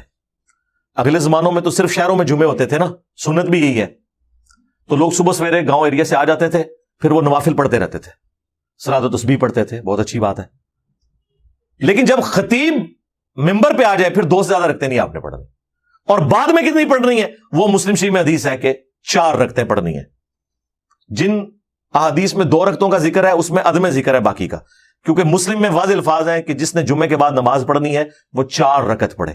4 اکٹھی بھی پڑھ سکتے ہیں, 2 کر کے بھی پڑھ سکتے ہیں, اور جمعے کے اپنے 2 فرض ہیں.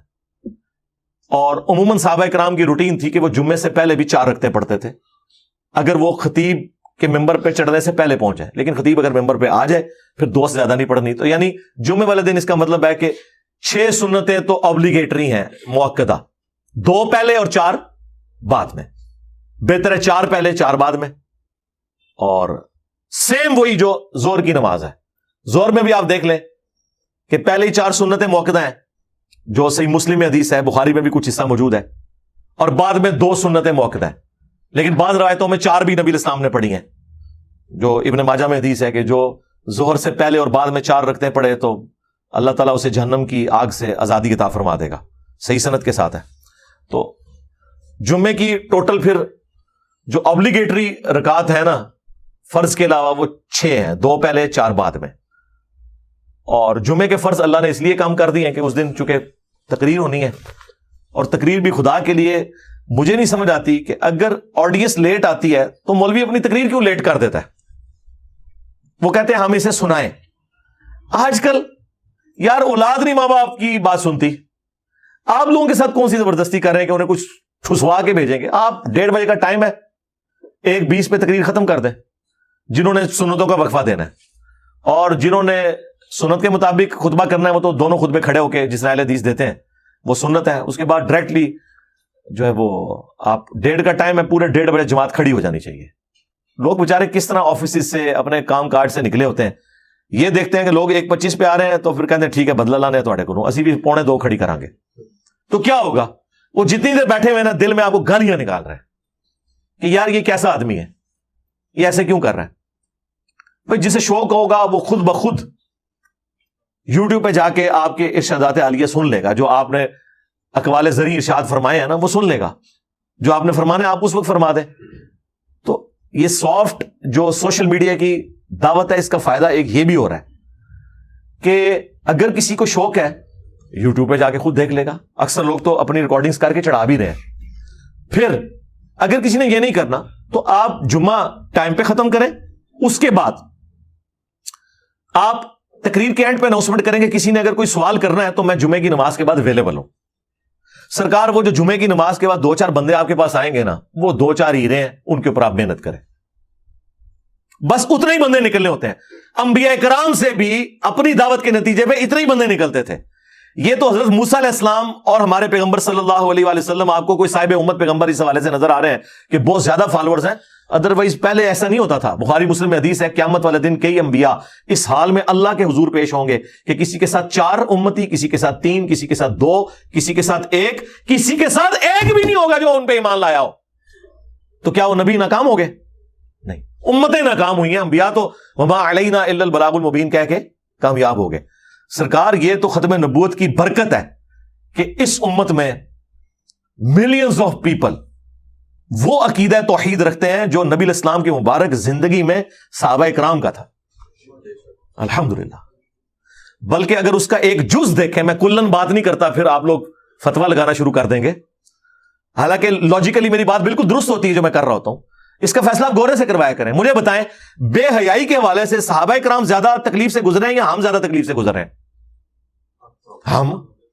صحابہ کرام کے زمانے میں کوئی پوسٹر ہوتے تھے, ان کے بچوں کے واٹس ایپ کے اوپر ننگی ویڈیوز آیا کرتی تھی, ان کو بچوں کی تربیت کرنے کے لیے کوئی بہت زیادہ ایفرٹ پٹ کرنی پڑتی تھی. اس زمانے میں ایک تکلیف سب سے بڑھ کے تھی, وہ جنگوں کی تکلیف تھی. لیکن بے حیائی کا فتنہ جو آج ہم ڈیل کر رہے ہیں اس کا تو 1,00,000واں حصہ بھی نہیں تھا اس زمانے میں, کیونکہ یہ تو سراپا بے حیائی ہے, مسجد کے اندر گھس گئی ہے. اب تو مولویوں کی تصویریں انہوں نے اشتہاروں کے اوپر لگا دی ہیں. اس حوالے سے میں بات کروں گا عقیدہ توحید کے اندر بھی. اس زمانے میں کفر اسلام تو بالکل واضح تھا, ایک طرف بت کی پرستش, ایک طرف ایک خدا کی پرستش.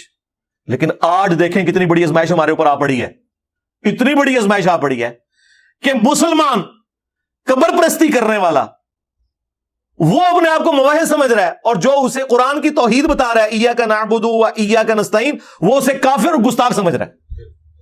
کیا صحابہ کرام کو اس ازمائش سے گزرنا پڑا ہے کہ حضرت عمار ابن یاسر ایاک نعبد و ایاک نستعین پڑھ رہے ہوں اور حضرت عمر کھڑے ہو کے یا غوث اعظم دستگیر کا نعرہ لگا دیں وہاں؟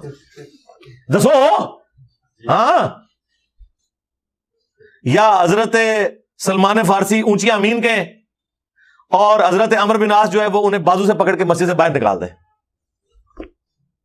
یہ جو تکلیف ہے نا، یہ تکلیف یہ اس امت کے اوپر جو اور یہی وجہ ہے، ابو داؤد میں حدیث ہے، اللہ کے محبوب صلی اللہ علیہ وآلہ وسلم نے فرمایا کہ جب وہ پرفتن دور آئے گا تو اس وقت جو شخص نیکی کا حکم دے گا اور برائی سے روکے گا اسے میرے ساتھیوں میں سے 50 کے برابر ثواب ملے گا، یعنی 50 صحابہ جو دعوت و تبلیغ کا کام کر رہے ہیں اس کے برابر اکیلا ثواب ملے گا اس شخص کو جو اس پرفتن دور کے اندر اللہ کے نبی علیہ السلام کی دعوت کو پیش کرتا ہے۔ دیکھ لیں تو اللہ تعالیٰ نے کس طرح بیلنس کیا جی، یعنی اگر ہمیں اللہ کے محبوب صلی اللہ علیہ وآلہ وسلم کی مبارک صحبت نہیں ملی نا تو اللہ تعالیٰ نے اس کی کمپنسیشن یوں فرمائی ہے کہ ہم تھوڑی سی ایفرٹ پٹ کریں تو اللہ تعالیٰ ہمیں اجر زیادہ دے دے گا۔ وہ ترمذی میں ایک حدیث ہے، اس کی سند میں اختلاف ہے، شیخ البانی اسے صحیح کہتے ہیں، شیخ زبیر صاحب اسے ضعیف کہتے ہیں، لیکن اپنے مقدمے میں وہ بالکل ٹھیک حدیث ہے کہ اے میرے صحابہ، اگر دین کے 10 حصے ہیں، تم 9 پہ عمل کرو اور ایک کو چھوڑ دو، تم ناکام ہو جاؤ گے۔ لیکن اگر بعد میں آنے والے جو اصحاب ہیں ان کے بارے میں فرمایا، جو بعد میں یعنی امتی ہیں نبی علیہ السلام کے، کہ وہ لوگ 9 کو چھوڑ دیں اور ایک پر عمل کر لیں، وہ کامیاب ہو جائیں گے۔ یعنی اللہ تعالیٰ نے کمپنسیٹ کر دیا امت کو اس حوالے سے، بلکہ اس سے بھی بڑھ کے وہ مسند احمد میں حدیث ہے، حضرت ابو عبیدہ ابن جرح فاتح یرموک نبی علیہ السلام کے پاس بیٹھے میں، تو نبی علیہ السلام نے فرمایا کہ جانتے ہو سب سے بہترین ایمان کس کا ہوگا؟ تو حضرت ابو عبیدہ نے کہا یقیناً یا رسول اللہ، ہم آپ پہ ایمان لے کے آئے، اور آپ نے فرمایا سب سے بہترین ایمان ان لوگوں کا ہوگا کہ جن لوگوں نے مجھے دیکھا بھی نہیں ہوگا اس کے باوجود مجھ پر ایمان لے کر آئیں گے۔ اور اس حدیث کے اوپر یہ حدیث مسند احمد میں بھی ہے، مشکات میں بھی ہے، ابن حبان میں بھی موجود ہے۔ امام ابن حبان شاگرد ہے امام ابن خزیمہ کے، اور ابن خزیمہ شاگرد ہے امام بخاری کے، اور یہ جو چین چلتی ہے نا دادا سے لے کے پوتا تک استاد کے اعتبار سے، تینوں نے اپنی حدیث کی کتابیں لکھی ہیں، صحیح بخاری، صحیح ابن خزیمہ اور صحیح ابن حبان۔ امام ابن حبان نے اس حدیث کے اوپر چیپٹر باندھا ہے کہ بعض اوقات امتی عام وہ صحابہ اکرام سے بھی افضل ہو جاتا ہے جزوی اعتبار سے، فضیلت کے اعتبار سے، لیکن وہ ان کے نام کے ساتھ انجینئر نہیں آتا تھا، اس لیے امام ابن حبان بچ گئے، ورنہ اگر ہوتا نا انجینئر ابن حبان تو انہوں نے کہا اوہ صحابہ کی توہین کر دی اور بات باندھ کے توہین کی ان کی ڈاکٹرین میں۔ ہمیں تو سمجھ آتا ہے، اس لیے ہم کہتے ہیں ہمارا مقدمہ مولویوں کے سامنے نہیں پیش کرنا، جا کے رکھیں گوروں کے سامنے، ان کو بتائیں کہ یہ اصول دین ہے، اس کی بنیاد کے اوپر فیصلہ کریں کس کی بات وزنی ہے، تو آپ کو پہلی پیشی پہ آپ کی ساری پٹیشنز فارغ ہو جائیں گی ہمارے خلاف۔ لیکن پرانے لوگوں میں چونکہ اس طرح کا کوئی ایلیمنٹ ایک دوسرے کے اوپر فتویٰ بازی والا ہوتا نہیں تھا، لہٰذا کوئی فتوے ایک دوسرے کے اوپر لگاتے ہی نہیں تھے، ورنہ تو یقین کریں کیا امام بخاری 2812 لکھ سکتے تھے صحیح بخاری کے اندر؟ آپ مجھے بتائیں، جو میں نے 2812 کے ساتھ کیا ہے، کس طرح وہ بچے کو رٹائی ہے، اگر وقت واپس چلا جائے تو یہ سارے وہابی جو ہے نا امام بخاری سے کہیں کہ حضرت یہ تو اپنی کتاب سے نکالیں، آپ بعد میں دیکھیں گے ہم باقی باتیں۔ تو مطلب کتابوں میں تو پہلے سے چیزیں موجود ہیں، ہمارے خلاف ریونج آنے کی وجہ یہ ہے کہ ہم نے بتا دیا۔ لوگ کہتے ہیں جی پہلے نہیں لوگ پیدا ہوئے، سرکار پہلے پیدا ہوتے تھے نا، وہ اپنے ماں باپ کے ساتھ منہ ماری کرتے تھے، رشتہ داروں کے ساتھ، محلے داروں کے ساتھ، اور وہیں کوئی عاشق رسول جو ہے وہ خود بھی مرتا تھا، ان کو بھی مار دیتا تھا۔ نہ یوٹیوب حافظہ اللہ تھا، نہ فیس بک دامت برکاتم عالیہ تھا، نہ آیت اللہ واٹس ایپ تھا کہ وہ بات ایکسپورٹ ہوتی دوسرے ملکوں کے اندر۔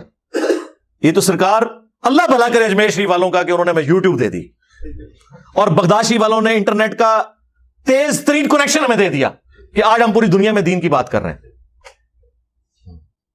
تو بس ظاہر ہے اس طریقے سے بات کرنی ہے، وہ کہتے ہیں دین کے لیے خدمات ہیں، تو اس وقت تو دین کی خدمت ساری ہو رہی ہے یوٹیوب کے اوپر، انٹرنیٹ کے ذریعے، تو جس کی کنٹریبیوشن اس کی تعریف کرنی چاہیے نا جی۔ ہاں، اور اللہ بھلا کرے دیوبند اور بریلی شریف کے ان پرنٹنگ پریس کا جس کے اوپر قرآن اور بخاری اور مسلم پرنٹ ہو رہے ہیں. اور ان اولیاء اللہ کے تو مجھے نام ہی نہیں پتا جنہوں نے یہ پرنٹنگ مشینیں ایجاد کی تھی, ان کے نام مجھے نہیں پتا کہ وہ کس شریف میں دفن ہے. یہ باتیں کریں گے تو جناب آپ کا دماغ کھلے گا, آپ کو یہ سمجھ آئے گی کہ جناب کتنی, یعنی ان لوگوں نے عزتیں کس کنٹریبیوشن کے اوپر اویل کی ہوئی ہیں, اور اس میں سے 1% بھی اس جدید دنیا میں 1% یہ اپنی کنٹریبیوشن بتائیں. دین میں ہی بتا دیں, دین بھی تو آپ کو بتا رہے ہیں بزرگوں کی کہانیاں, اور جو موڈ اڈاپٹ کیے ہوئے ہیں اس میں بھی 1% بھی ان کی کنٹریبیوشن نہیں ہے. اور فخر دیکھیں, آپ کو اس چکر میں لگایا ہوا ہے ٹائی پہننا جو ہے یہود و نصارہ کا طریقہ ہے.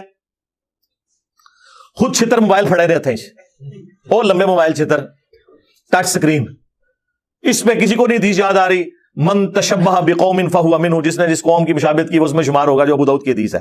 خدا کے لیے وہ تو مذہبی رسومات کے حوالے سے. آج کل تو میرے ذہن میں ایک اور پھکی اگلے دن لائیو سیشن میں آ گئی, کسی نے سوال کیا جی علی بھائی کہتے ہیں برتھ ڈے منانا جائز ہے, تو کہتے ہیں دیکھیں یہ تو کرسچنس کی مشابہت ہے, کیونکہ ہمارا موقف یہ ہے کہ یہ جو حدیث ہے نا, جو جس قوم کی مشابہت اختیار کرے گا وہ ان میں شمار ہوگا, یہ مذہبی ایکٹیویٹیز میں. کوئی ہندوؤں والا سندور لگا لیتا ہے, کوئی سکھوں والا کڑا پہن لیتا ہے, کوئی سلیب لٹکا لیتا ہے, ٹائی نہیں. ٹائی اگر نشانی ہوتی ہے نا کرسچنس کی, تو ویٹیکن سٹی کے پوپ نے ٹائی پہنی ہوئی ہوتی, اس نے سلیب لٹکائی ہوئی ہوتی ہے, اس نے ٹائی نہیں پہنی ہوئی ہوتی. اب مجھے یہ بتائیں, جو چیزیں کسی بھی مذہب کا مذہبی نشان نہیں ہے اسے مشابہت میں ڈکلیئر کر کے فتوے لگانا, اگر ان فتووں کو ہم جائز سمجھ لیں تو پھر فتوے لگائیں. تمہارے باڈی گارڈز کے ہاتھوں میں رکھی ہوئی بڑی بڑی جو کلاشن کوفیں ہیں ان کے اوپر, تمہاری V8 کے اوپر, تمہارے بڑے بڑے موبائلوں کے اوپر نہیں, وہ فتوے لگائیں. وہ آپ کی پینٹ کے اندر ان کو جو ہے نا مشابہت نظر آئے گی, جو ایک ہندو بھی پہنتا ہے, ایک عیسائی بھی پہنتا ہے, ایک کرسچن بھی پہنتا ہے. اگر یہ کسی کا مذہبی نشان ہوتا تو کوئی ایک لوگ استعمال کر رہے ہوتے ہیں. کبھی کسی عیسائی نے سلیب لٹکائی ہے تو اس کو دیکھ کے یہودی نے کبھی سلیب لٹکائی ہے یا کسی مسلمان نے؟ یہ ہوتی ہے مذہبی نشانی. تو آپ کو ان چکروں میں ڈالا ہوا ہے اور خود ساری کی ساری فیسلٹیز اویل کر رہے ہیں. آپ کو اس چکر میں ڈالا ہوا ہے کہ جی یہ دولہا اگر سیرا پہن لے گا تو یہ بدعت ہے. تو سرکار نکاح پڑھانے کے جو آپ پیسے لیتے ہیں یہ کون سی سنت ہے؟ وہ نہیں نظر آئے گی. تو وہ اگلے دن لائیو سیشن میں ایک بندے نے کہہ دیا کہ جی وہ انجینئر صاحب کہتے ہیں برتھ ڈے جو ہے یہ مذہبی ایکٹیویٹی نہیں ہے, تو وہ کرسچنس تو عیسیٰ ابن مریم کا مناتے ہیں. بھائی وہ جو منا رہے ہیں نا وہ ایکٹیویٹی ایک مذہبی ایکٹیویٹی ہے. عام جو بندہ برتھ ڈے مناتا ہے وہ کیسے مذہبی ایکٹیویٹی ہوگی؟ وہ کہتے ہیں کسی نہ کسی درجے میں جا کے نا, پتہ نا مولویوں نے تو گھسیٹ کے کرالری بنا کے کنیکشن جوڑنا ہی ہوتا ہے نا, جوڑ لیا. اب اس کے لیے میں نے پھکی تیار کر لی ہے. پھکی ان سے پوچھو کہ شادی کی جو اینیورسری ہے وہ منانا کیا ہے؟ ہائے ہائے ہائے ہائے, ہاں آئے نا داڑھ تھلے. شادی کی جو اینیورسری ہے حضرت عیسیٰ علیہ السلام سے شادی ہوئی کوئی نہیں سی. ہاں ہوں دسو ایک ایڑے مذہب کی ایکٹیویٹی ہے. پہلے تو کوئی گھسیٹ کے یہود و نصارہ کے طریقے پہ لے جاتے تھے نا. تو شادی کی جو اینیورسری منانا یہ تو پیورلی ایک کلچرل چیز ہے, اس کا تو مذہب سے کوئی تعلق ہی نہیں ہے. اس کے اوپر شریف فتویٰ کیسے لگائیں گے؟ اور اگر نہیں لگتا تو جڑیں بڑھو, پھر آگے کہو کہ شادی کی اینیورسری منانا کوئی گناہ نہیں ہے, اس کے اوپر کوئی بدعت کا فتویٰ نہیں لگتا. اس کے حق میں بولو تاکہ ایٹ لیسٹ ہمیں یقین آئے کہ تم لوگ ٹروتھ لور ہو. جس طرح جب میں نے یہ میوزک کے اوپر بات کی کہ یہ میوزک کے بارے میں جو موقف اڈاپٹ کیا ہوا ہے ہمارے علماء نے, اتنے ہارڈ لائنر ہیں, اور میں نے پرانے علماء سے بھی چیزیں ابن حزم سے باقی لوگوں سے احادیث کی روشنی میں بھی بتائی ہیں. اب یہ کہہ رہے ہیں نہیں وہ انجینئر صاحب جو ہے نا وہ خام خواہ کر رہے ہیں. ہم نے کب کہا کہ گانا ناجائز ہے؟ اچھا میرے دنیا میں چھوڑے جانے سے پہلے کسی کو نہیں پتا تھا کہ بخاری میں حدیث ہے کہ نبی علیہ السلام نے سیدہ عائشہ کو حکم دیا کہ عائشہ گانے والی ساتھ کیوں نہیں بھیجی تم نے شادی کے موقع پہ؟ آج تک تو آپ کو یہ مطلقاً حرام ہی بتاتے تھے ہر چیز. اب کہہ رہے نہیں جی وہ میوزک حرام ہے, ویسے گانا جائز ہے. عورتیں عورتوں میں گا سکتی ہیں, مرد مردوں میں گا سکتے ہیں. سرکار اس سے پہلے یہ کیوں نہیں حدیث بخاری شریف سے دریافت کر کے آپ کے علماء نے جو امت کی خدمت کی ہوئی ہے یہ خدمت کیوں نہیں کر لی تھی؟ یہ تو ہم نے بتایا کہ ترمذی اور ابن ماجہ میں حدیث ہے کہ حلال اور حرام نکاح میں فرق گانے کا ہے. جس نکاح میں گانا ہو وہ نکاح حلال ہے, اور جس میں گانا نہ ہو وہ حرام ہے. اور گانے میں صرف وہ گنگنانا نہیں, اناؤنسمنٹ کے پوائنٹ آف ویو سے, یعنی ہو سکتا ہے تھوڑے کافیاں دیر رام ہو چکے ہیں مولویاں دے تو وہ پریشان ہو جان, مراد یہ اناؤنسمنٹ. اور اس زمانے میں اناؤنسمنٹ کا ایک ذریعہ گانا بھی ہوتا تھا. تو یہ حدیثیں تو 1200 سال سے کتابوں میں موجود تھی, پہلے نہیں ان کو خیال آیا. اب جب میں نے یہ ساری حدیثیں نکالی ہیں تو میں نے مقدمہ یہ کھڑا کیا کہ پہلے تو ہمیں میوزک کے بارے میں وہ بندے ایجوکیٹ کریں گے جو ہمیں یہ بتائیں کہ ہمارے سارے بزرگ بابے جھوٹ بولتے رہے, گانے کو حرام بتاتے رہے, شادی کے موقع کے اوپر اس طرح کی ایکٹیویٹیز کو حرام بتاتے رہے. پہلے تو ان ساروں کے اوپر سے لے کے نیچے تک وہ بھیجیں جو خادم رضوی صاحب بھیجا کرتے تھے اس زبان کے اندر, پھر آگے ہمارے ساتھ علمی بات کریں. یہ میں آپ کی ڈاکٹرین میں بات کر رہا ہوں. اور لوگ کہتے ہیں نا جناب کہ جی وہ ہم کہتے کچھ نہیں ہے سرکار, آپ سب کچھ کہتے رہے ہیں. اگر ہمارے کوئی اسٹوڈنٹ کھڑے ہو کے آپ کو آپ کی زبان میں آواز دیتا ہے تو آپ کی چیخیں نکلتی ہیں, آپ کی چیخیں نکلنی چاہیے تاکہ آپ کو پتا چلے کہ جب آپ کے بزرگ یہ زبان استعمال کرتے تھے تو دوسروں کو کیا تکلیف ہوتی تھی, اور اب وہ آپ کی زبان میں آپ کو جواب دے رہے ہیں. اور جب اس طرح کا جواب دیا جاتا ہے نا کسی کے ریفرنس سے تو اس کی قرآن میں اجازت ہے. چھٹا پارے کا آغاز ہی اس سے ہے کہ اللہ تعالیٰ برائی کے ساتھ ذکر پسند نہیں کرتا سوائے اس کے کہ جس کے اوپر ظلم ہوا ہو, وہ اتنے لیول کی برائی کر سکتا ہے. آپ جب لوگوں کو قرآن و حدیث سنانے کے اوپر کہیں گے کہ تم آؤٹ آف ویڈ لاک پیدا ہوئے ہو, پھر تمہارے بزرگوں نے جو قرآن و سنت کے خلاف باتیں بتائی ہیں اور اس میں کوئی کہے کہ تمہارے بزرگ بھی آؤٹ آف ویڈ لاک تھے, تو سرکار خوش ہوا کرو, تمہارے بزرگوں کے نامکمل مشن کی تکمیل کر رہے ہیں وہ لوگ. یہ تو میری شرافت ہے کہ میں ایسا نہیں کرتا ہوں. جو کر رہے ہیں ان کے ساتھ بالکل درست ہو رہی ہے. علی بھائی, جس طرح جب نکاح ہوتا ہے تو دستخط کر کے اور گواہوں کی موجودگی میں ہوتا ہے, لیکن طلاق کے وقت یہ میں نے پچھلی دفعہ بھی بیان کیا تھا کہ ہونا تو ایسے ہی چاہیے. قرآن پاک میں اللہ تعالیٰ نے اسی کی ترغیب دلائی ہے. لیکن اب اگر کوئی اس ایکٹیویٹی کو پرفارم نہیں کرتا, اہل سنت کے ہاں تو اجماع اس بات کے اوپر کہ اگر وہ گواہوں کے بغیر بھی طلاق دیتا ہے نا تو طلاق اسٹیبلش ہو جائے گی. جس طرح اکٹھی 3 طلاق دینا ہے حرام ہے, لیکن اگر کوئی دے گا اسٹیبلش ہو جائے گی, اس کا گناہ اس کے اوپر ہوگا. لیکن یہ بات پریفریبل ہے کہ بالکل جس طرح اتنے اہتمام کے ساتھ نکاح ہوتا ہے, طلاق بھی اگر کسی نے دینی ہے تو تسلی کے ساتھ ڈیسیژن کرے. اسی لیے اسلام میں ایک وقت میں ایک سے زیادہ طلاق دینے کو حرام قرار دیا گیا کہ اگر کوئی بہت کسی کو غصہ آیا تو ایک طلاق دے لے تاکہ رجوع کا ایلیمنٹ باقی رہے. اور اس میں بھی یہاں تک قرآن میں ہے کہ اس ایک طلاق کے بعد آپ نے بیوی کو گھر سے باہر نہیں نکالنا, وہ 90 دن تک آپ کے پاس رہے گی وہاں پہ, کیونکہ اس کو طلاق پڑی ہے, وہ آپ کے نکاح سے نہیں نکلی. نکاح سے تب نکلے گی جب 3 طہر گزر جائیں گے, 3 مہینے, وہ پھر طلاق رجی جو ہے وہ طلاق بائن بن جائے گی, پھر نکاح بھی ٹوٹ جائے گا. لیکن ان 3 مہینوں کے اندر خاوند بیوی کی اجازت کے بغیر بھی اس کی طرف رجوع لا سکتا ہے. ظاہر گھر میں ہوگی تو چانس ہے کہ اس کو کبھی خیال آ ہی جائے. اچھا, لیکن اگر 3 طلاقیں ہو گئی ہیں پھر وہ رجوع نہیں لا سکتا, یا ایک طلاق جو ہے وہ بائن ہو چکی ہوئی ہے 3 مہینے کے بعد, پھر وہ نیا نکاح اور نیا حق مہر کے ساتھ اس بیوی کے ساتھ دوبارہ شادی کر سکتا ہے. پورا پروسیجر وہی ہوگا. لیکن اگر 3 ہوئی ہیں تو پھر دوبارہ بھی نہیں کر سکتا. میری نیت یا میرا ارادہ بالکل بھی شرک کا نہیں, کسی بھی عمل میں یا کسی کام میں یا کسی بات میں شرک ہو جائے اور مجھے معلوم نہ ہو تو شرک کے دائرے میں آتا ہے نہیں. سرکار اتنی بڑی آپ نے ایکویشن بنا دی ہے, بجائے یہ ایکویشن لکھنے کے آپ شرک کے حوالے سے ایجوکیٹ ہو جائیں. میں نے یوٹیوب کے اوپر ایک ویڈیو ریکارڈ کروا دی ہے توحید سے متعلق 10 دھوکے, جس میں ہمارے جو استاد تھے پیر نصیر الدین نصیر رحمہ اللہ تعالی گولڈا شیف والے, ان کی تصویر لگی ہوئی ہے اور شروع میں کچھ ان کے کلپس میں نے چلائے ہیں, اور اس کے بعد جو توحید کے حوالے سے غلط عقیدے پریزنٹ کرتے ہیں امت کے اندر, وہ جو 10 دھوکے دیتے ہیں, 5 قرآن کی آیات کو کوٹ کر کے اسے آؤٹ آف کانٹیکسٹ پیش کرتے ہیں اور 5 احادیث کے ذریعے, وہ 10 دھوکے ایک جگہ میں نے جمع کیے, وہ آپ دیکھ لیں. میں نے ریسرچ پیپر لکھا ہے دعا صرف اللہ ہی سے, وہ آپ دیکھ لیں.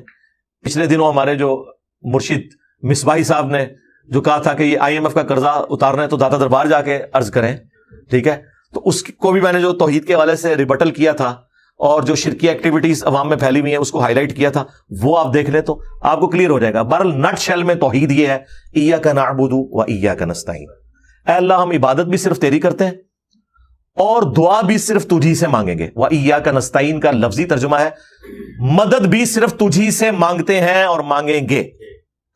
یہاں مدد سے مراد دعا ہے. ایک تو ظاہری اسباب میں مدد ہے نا, وہ تو قرآن میں حکم ہے کہ آپ ایک دوسرے سے کریں, وَتَعَاوَنُوا عَلَى الْبِرِّ وَالتَّقْوَى وَلَا تَعَاوَنُوا عَلَى الْإِثْمِ وَالْعُدْوَانِ, نیکی پرہیزگاری کے کاموں میں ایک دوسرے کی مدد کرو, برائیوں میں الگ رہو, نہ مدد کرو. اس کے تحت میں آپ سے کہتا ہوں مجھے پانی پلا دیں, بالکل درست ہے, لیکن آپ بغداد شریف میں وہاں بھی قبر شریف میں دفن ہے اور میں یہاں سے بیٹھ کے کہتا ہوں مجھے پانی پلا دیں, وہی بات, وہی جملہ, وہی بندہ شرک ہو جائے گا, کیونکہ اب میری آپ کے ساتھ کمیونیکیشن نہیں ہو سکتی ظاہری اسباب کے اعتبار سے. یہی یہ لوگ کر رہے ہوتے ہیں. جی شہید زندہ ہے اس لیے ہم اسے پکار رہے ہوتے ہیں. سرکار اگر شہید زندہ ہے تو اس کی بیوہ نکاح کیوں کر لیتی ہے؟ تو بہت بڑا جرم ہے وہ تو پھر زانی ہے. نہیں آیا زندگی اور ہے. ہاں آیا نا ارداڑ تلے. ہاں اے زندگی اور او زندگی اور. جی اس زندگی میں سانس اور کھانا پینا ہے, اس زندگی میں نہ سانس ہے نہ کھانا پینا ہے. آخرت کا کھانا پینا ہے اور آخرت کی وہ زندگی ہے. جی قرآن میں یہ تو لکھا ہے کہ اللہ تیری عبادت کرتے ہیں, تجھی سے مدد مانگتے ہیں, یعنی تجھی سے دعا کرتے ہیں. یہ کہاں لکھا ہوا ہے کہ کسی اور سے نہیں مانگتے؟ اے دیکھو سرکار بھی تھوڑا مسئلہ حل کر دیتا ہے. ویسے تو یہ اللاجیکل بات ہے. جب تجھی سے ہو گیا تو اپنے کسی چھوٹے بچے سے جس کو تھوڑی سی اردو آتی ہے پوچھ لیں اس کا مطلب کیا ہوتا ہے. نہیں جی ہم امی سے روٹی نہ مانگے. اور سرکار امی سے روٹی مانگنا کب اس میں آ گیا؟ وہ تو ظاہر اس باب میں ہے, مری ہوئی امی سے بھی کبھی کسی نے روٹی مانگی؟ اتنی تو عقل یہ گورے کو بتائے, یقین کرے وہ مذاق اڑائے. شکر کرو گورے نو اردو نہیں آندی تے تانوں انگریزی نہیں آندی, نہیں تو تھوڑے دین دا مذاق اڑنا سی. کتنی نان سینس باتیں کرتے ہیں. کئی کرسچنز مسلمان ہوئے نا توحید کی وجہ سے قرآن پڑھ کے, انہوں نے جا کے جب جمعے کے خطبوں میں تقریریں سنی انہوں نے کہا یار یہاں بھی جیزس کرائسٹ والا ہی معاملہ ہے, وہاں جیزس کرائسٹ کو خدا بنایا ہوا تھا, ادھر محمد رسول اللہ کو انہوں نے خدا بنایا ہوا ہے صلی اللہ علیہ وسلم. وہی عقیدے بیان کر رہے ہوتے ہیں نا جی. تو یہ بھی اس قسم کی باتیں. تو سرکار ہم نے مسئلہ حل کیا ہے. سورۃ النمل کی آیت نمبر 62, امن یجیب المضطر اذا دعا. بلا بتاؤ تو کہ اضطراب میں گھرے ہوئے شخص کی دعا کو کون سنتا ہے؟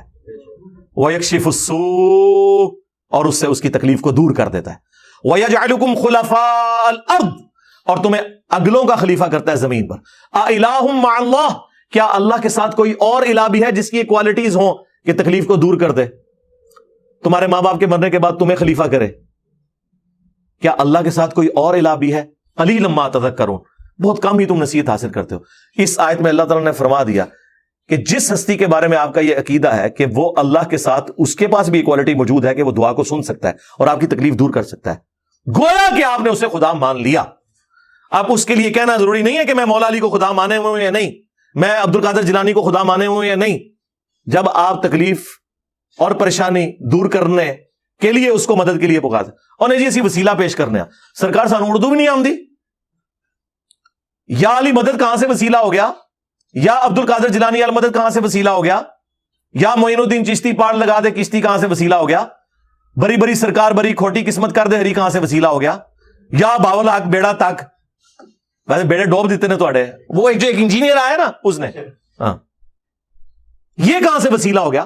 اور وسیلہ تو ہوتا ہے کہ اللہ تجھے فلاں نیک بندے جس نے تجھے زندگی میں راضی کیا, میں اس کا تجھے واسطہ دیتا ہوں, میرا مسئلہ حل کر دے. دعا تو آپ اللہ سے مانگ رہے ہوتے ہیں, گو اس میں بھی ہماری ریزرویشن ہے, لیکن اگر کسی کو بہت زیادہ تکلیف ہے تو یہ والا وسیلہ, اس کو تو ہم شرک کہتے ہی نہیں ہے. ہم کہتے ہیں آپ مدد مانگ رہے ہیں, استعانت کر رہے ہیں, ڈائریکٹ پکار رہے ہیں. آپ تو کہہ رہے ہوتے ہیں بزرگوں میری مدد کو پہنچو, اور اس کو آپ وسیلہ بنا کے پیش کر رہے ہوتے ہیں. دھوکہ دینا بند کریں, اب آپ کی یہ دو نمبریاں نہیں چلیں گی. ہاں انشاءاللہ تعالی.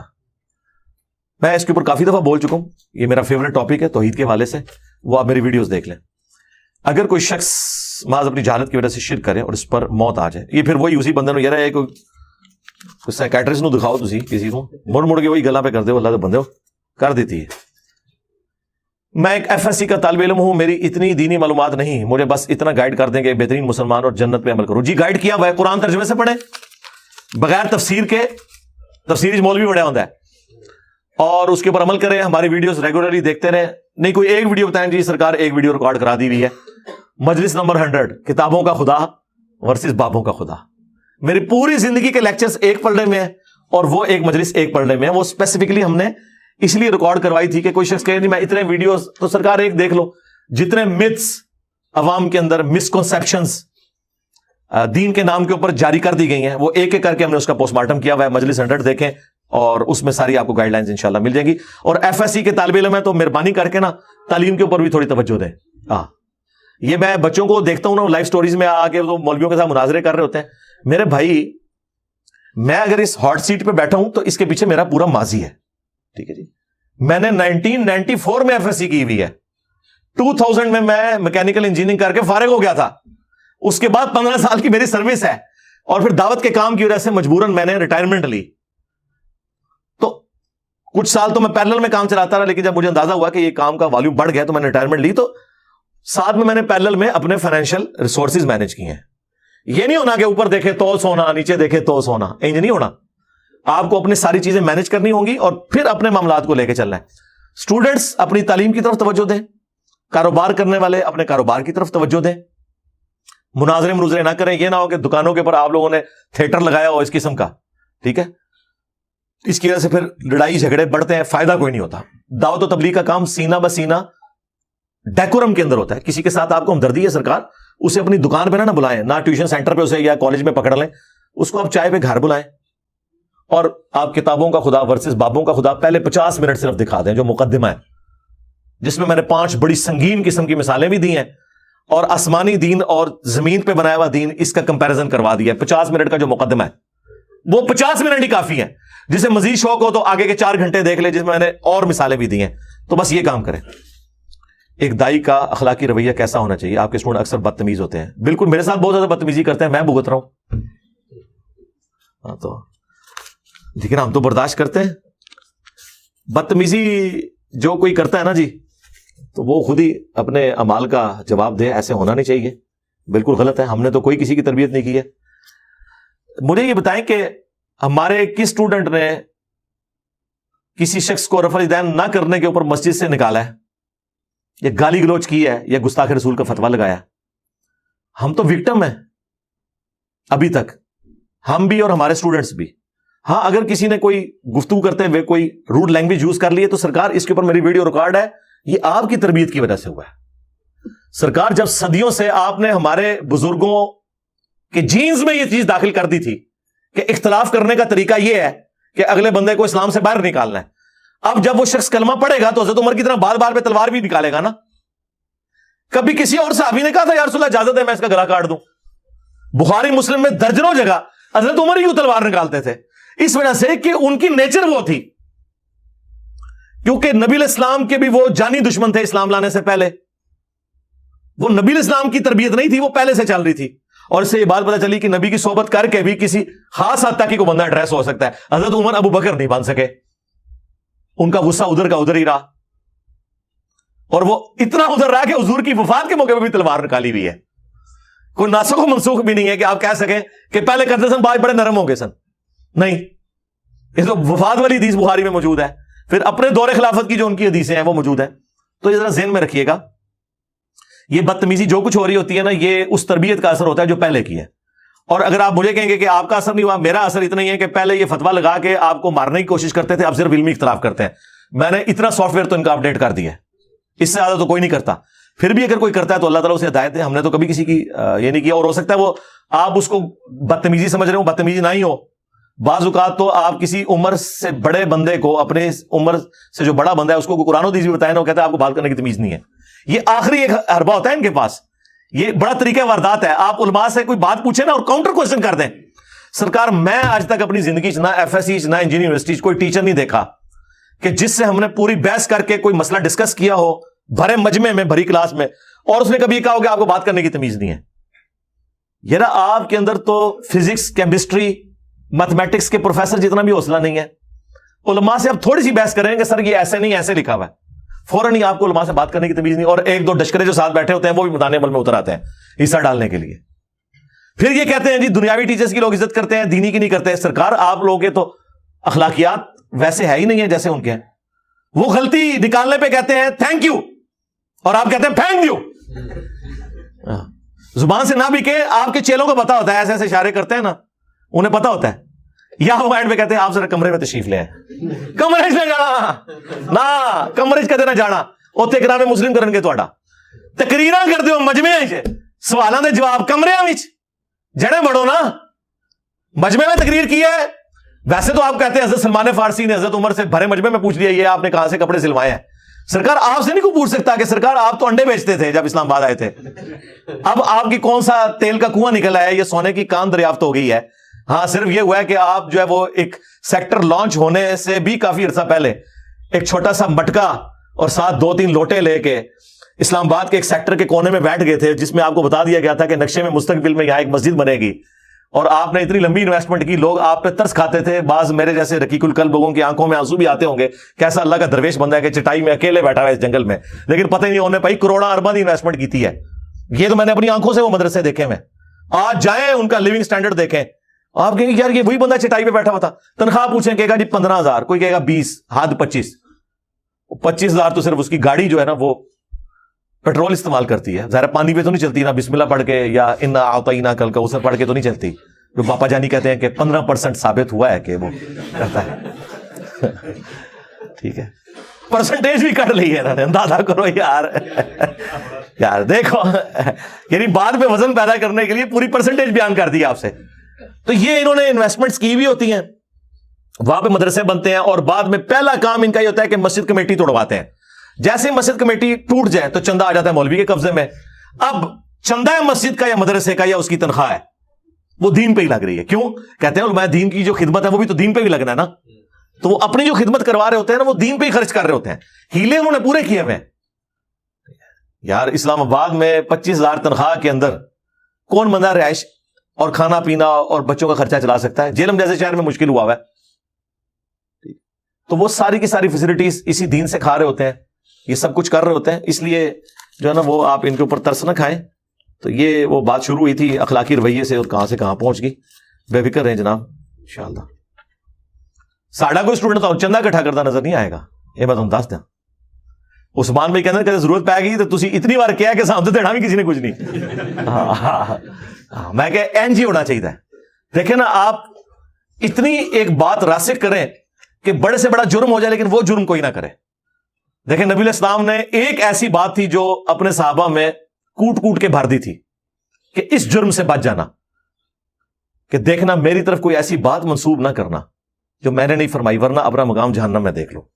یہ حدیث بخاری میں بھی ہے, مسلم میں بھی ہے, اور مسلم کی پہلی حدیث مولا علیہ السلام سے ہے, بخاری میں بھی موجود ہے. یہ حدیث کثرت سے صحابہ نے روایت کی ہے. حضرت ابو ہریرہ نے, ابن عباس نے, حضرت مغیرہ ابن شعبہ نے, انس ابن مالک نے, اور کئی صحابہ نے. اس وجہ سے آپ دیکھیں گے کہ صحابہ کرام میں پولیٹیکل اختلافات کے باوجود اس لیول پہ کوئی بھی نہیں اترا کہ وہ دوسرے صحابی کے بارے میں جھوٹی حدیث بنوا دے, کیونکہ انہیں پتا تھا کہ یار یہ کام ہم نے نہیں کرنا. جیسا کئی مسلمان ہیں نماز ایک نہیں پڑھتے لیکن کہتے ہیں اللہ دے فضل نال 10 سال تو انگلینڈ رہ رہا ہے, کہتے خنزیر کا گوشت نہیں کھاتا. نماز بھی ایک نہیں پڑھی, خنزیر کا گوشت بھی نہیں کھایا. وہ خنزیر کے گوشت کھانے کو نماز چھوڑنے سے بڑا گناہ سمجھ رہا ہے اپنے زوم میں, حالانکہ ہے نہیں. نماز چھوڑنا تو کفر اسلام میں فرق ہے. صحیح مسلم کی حدیث ہے 246, بندے کے کفر اور اسلام میں فرق نماز ہے. اس سے بڑھ کر قرآن کی آیت وَأَقِيمُوا الصَّلَاةَ وَلَا تَكُونُوا مِنَ الْمُشْرِكِينَ, سورہ روم آیت نمبر 31. دیکھو نماز کو قائم کرنا, مشرک نہ ہو جانا. نماز چھوڑنے والا تو مسلمان ہی نہیں. پاکستان کی شناختی کارڈ میں ہے, جنازہ بھی پڑھ دیں گے انشاءاللہ. جدو ویلا آیا تو تھوڑا نکاح بھی کرا دیں گے, ٹھیک ہے, لیکن اللہ کے حضور آپ فارغ ہیں, سیدھی سی بات ہے. تو اس طرح یہ نبی علیہ السلام نے ایک کوٹ کوٹ کے چیز بھری تھی. ہم نے بھی اپنے اسٹوڈنٹس کے اندر یہ بات کوٹ کوٹ کے بھری ہے, بھائی چندے والے کام نہیں کرنا. 3 فتنوں سے بچنا ہے, دولت, شہرت, عورت. تو زمین و آسمان کے سارے شیاطین مل کے کبھی بھی اس دعوت حق کو نقصان نہیں پہنچا سکتے اگر آپ نے 3 باتوں پہ قائم رہے, کہ دولت کے فتنے سے بچ گئے, شہرت کے فتنے سے بچ گئے, اور عورت کے فتنے سے بچ گئے. کیونکہ ان تینوں طریقے سے ہی شیطان داخل ہوتا ہے. پہلے آپ کی کلاس فیلز ہوتی ہیں, بعد میں آپ کی چاچیاں بن جاتی ہیں. یہ مفتی صاحب نے 30 شادی کی ہے اسلام کی خدمت کے لیے, اور اوڑا مدرسہ نا نکی میں کھول کے دیتا نے. قرآن ٹرانسلیشن ڈن, قرآن تفسیر done from doctor Israr, currently learning Arabic language to better understand Quran. بہت اچھی بات ہے, پلیز گائیڈ می فردر. جی میں نے اس میں ایک ویڈیو بھی ریکارڈ کروائی تھی, مشکات المصابیح کا تعارف, اس میں بھی میں نے بتایا تھا, اور مجلس 144 ابھی تک اپلوڈ نہیں ہوئی, اس میں بھی میں نے کچھ باتیں اس حوالے سے کی ہیں. قرآن آپ نے کور کر لی ہے نا, اب ایک سٹیپ آگے آئیں کہ آپ بخاری اور مسلم کو پڑھنا شروع کریں, اور اس سے بھی پہلے اگر آپ مینیجبل فارم میں مشکات المصابیح کو پڑھیں.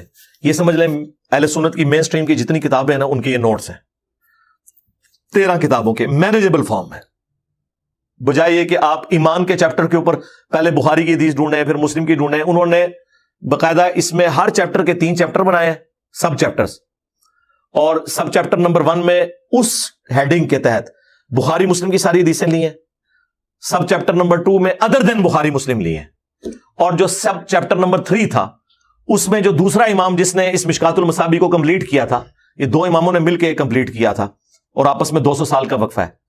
امام بغوی اور امام ولی الدین تبریزی. امام ولی الدین تبریزی جب اس کو کمپلیٹ کر کے اس کا نام مشکات المصابی انہوں نے رکھا, 748 ہجری میں فوت ہوئے, 700 سال پہلے آلموسٹ.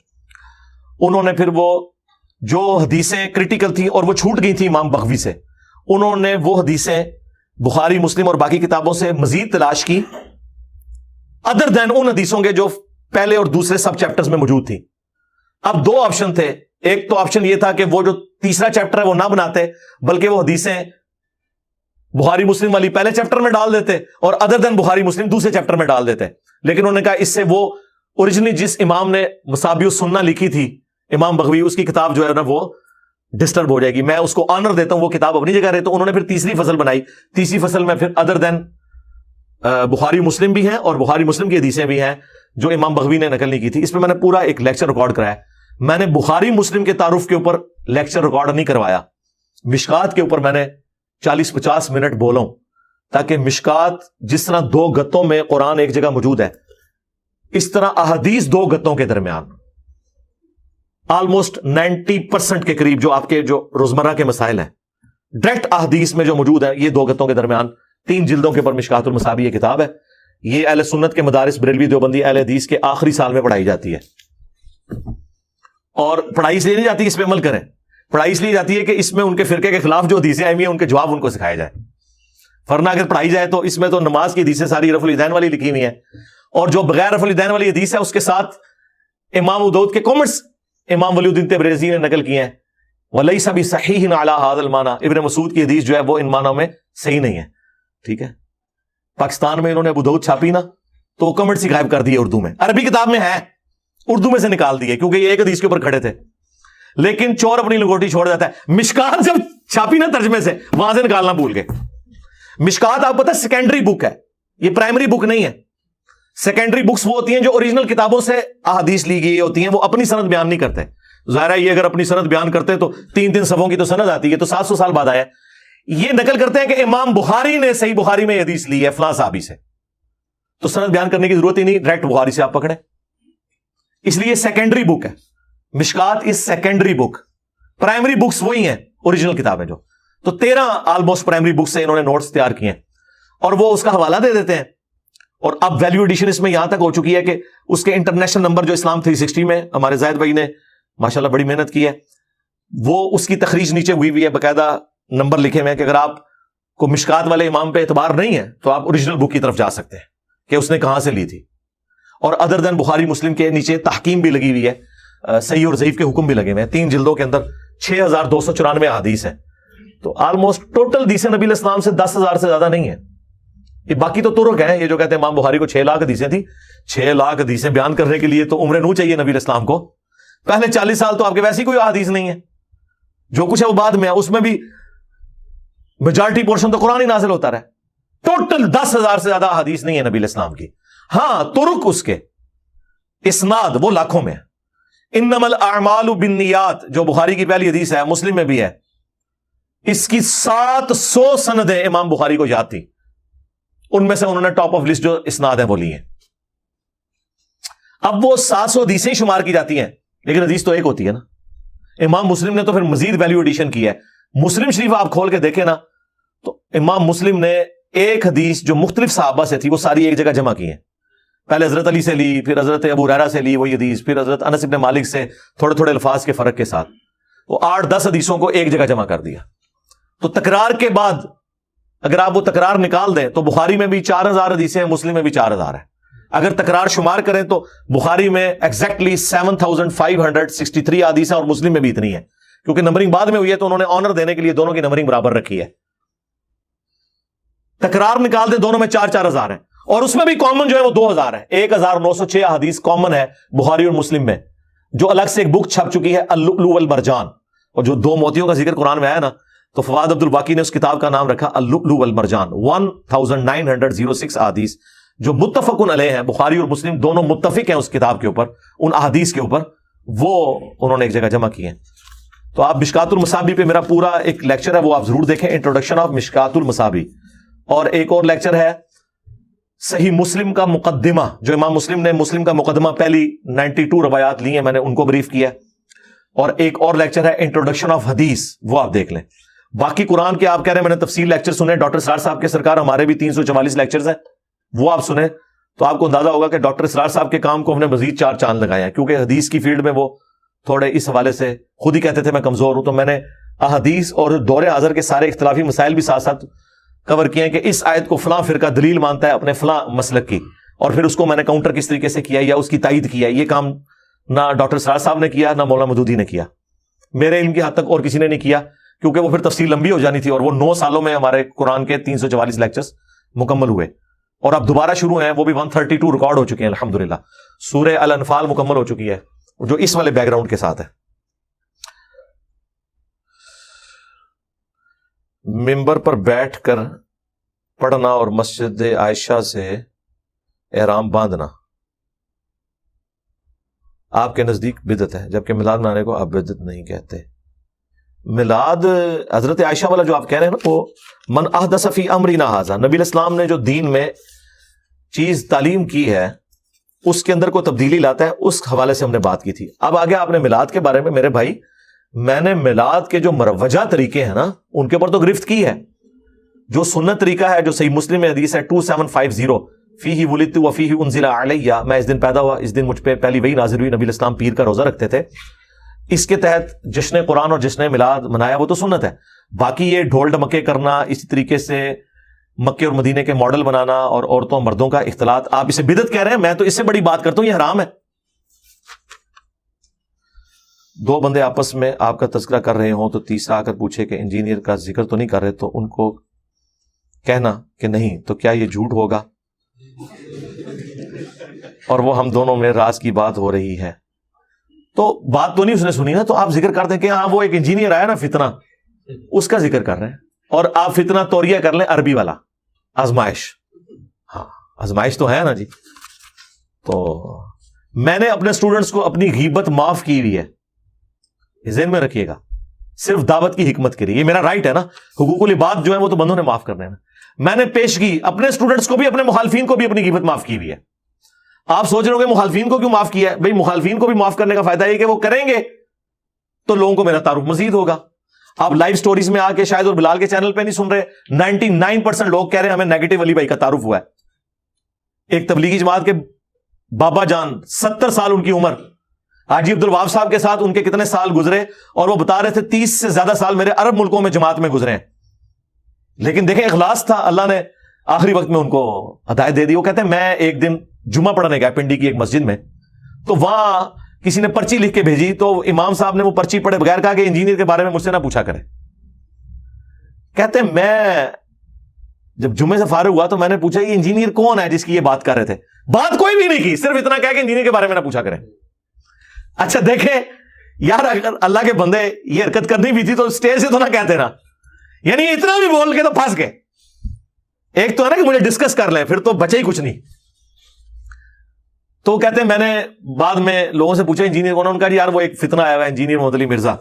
وہ کہتے ہیں میں گھر آیا تو میرے بیٹوں سے میں نے کہا کہ میں تو فارغ ہوتا ہوں یار تک یوٹیوب تے تکو ذرا کیڑا ہے والا، میں تکا تے صحیح ہوں، اے والا کون ہے؟ ہاں ہاں اے والا ہوا ہے جنہیں تھوڑے وال کٹ دیتے ہیں اہل سنت وال جماعت. اچھا وہ کہتے ہیں میں نے جب دیکھنا شروع کیا تو کھٹکتی تو ہر بندے کو بات ہے، ذہن میں رکھیے گا. جو لوگ بریلویت سٹوریوں کی وجہ سے چھوڑ کے دیوبندیت میں تبلیغی جماعت میں آئے ہوتے ہیں نا، وہاں پہ بھی جب سٹوریاں سنتے ہیں وہ کہتے ہیں گلا وہی ہو رہی ہیں، لیکن پھر کہتے ہیں نہیں چلو چنگیاں گلاں بھی تیار ہیں نا، اگے کام توڑتے رہتے ہیں تھوڑے ہار ماں صاحب. لیکن کتنا عرصہ ٹورو گے؟ کب تک ضمیر کے مجرم ہو گئے؟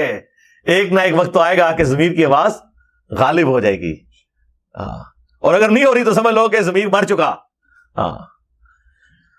تو وہ انہوں نے اب ماشاءاللہ ان کے 4 یا 5 بیٹے ہیں، سارے ماشاءاللہ تبلیغی جماعت میں تھے، داڑھیوں والے، سب نے سنت کے مطابق رفع الیدین سے نماز شروع کر دی اپنے قائد. اور اس قسم کی کئی سٹوریز ہیں لوگوں کی.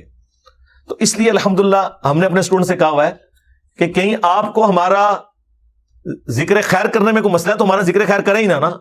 آپ نے کہیں کو دینی بات کرنی کسی سے، یار وہ انجینئر آج کل آیا یار، وہ مطلب سارے مولوی خلاف نے، آخر کوئی وجہ تو ہوئے گی نا، انہیں کوئی کام پایا ہے کوئی ایسا، بڑا غلط بندہ ہے لگتا تو انجی ہے، تو ولا تک یہ تو صحیح ہو کے کہتا ہے، تو ولا کر کے گل شروع کرو، دیکھو انشاءاللہ کیسی چینج آتی ہے. اور اگر آپ کو اس میں بھی خطرہ ہے تو کوئی مسئلہ نہیں ہے، آپ قرآن کی آیات اور حدیث شیئر کروا دیا کریں، روزانہ کی ایک آیت یا حدیث شیئر کرانے میں کوئی مسئلہ ہے، لیکن وہ طارق جمیل اور جاوید غامدی والی آیت یا حدیث نہیں ہونی چاہیے. ہاں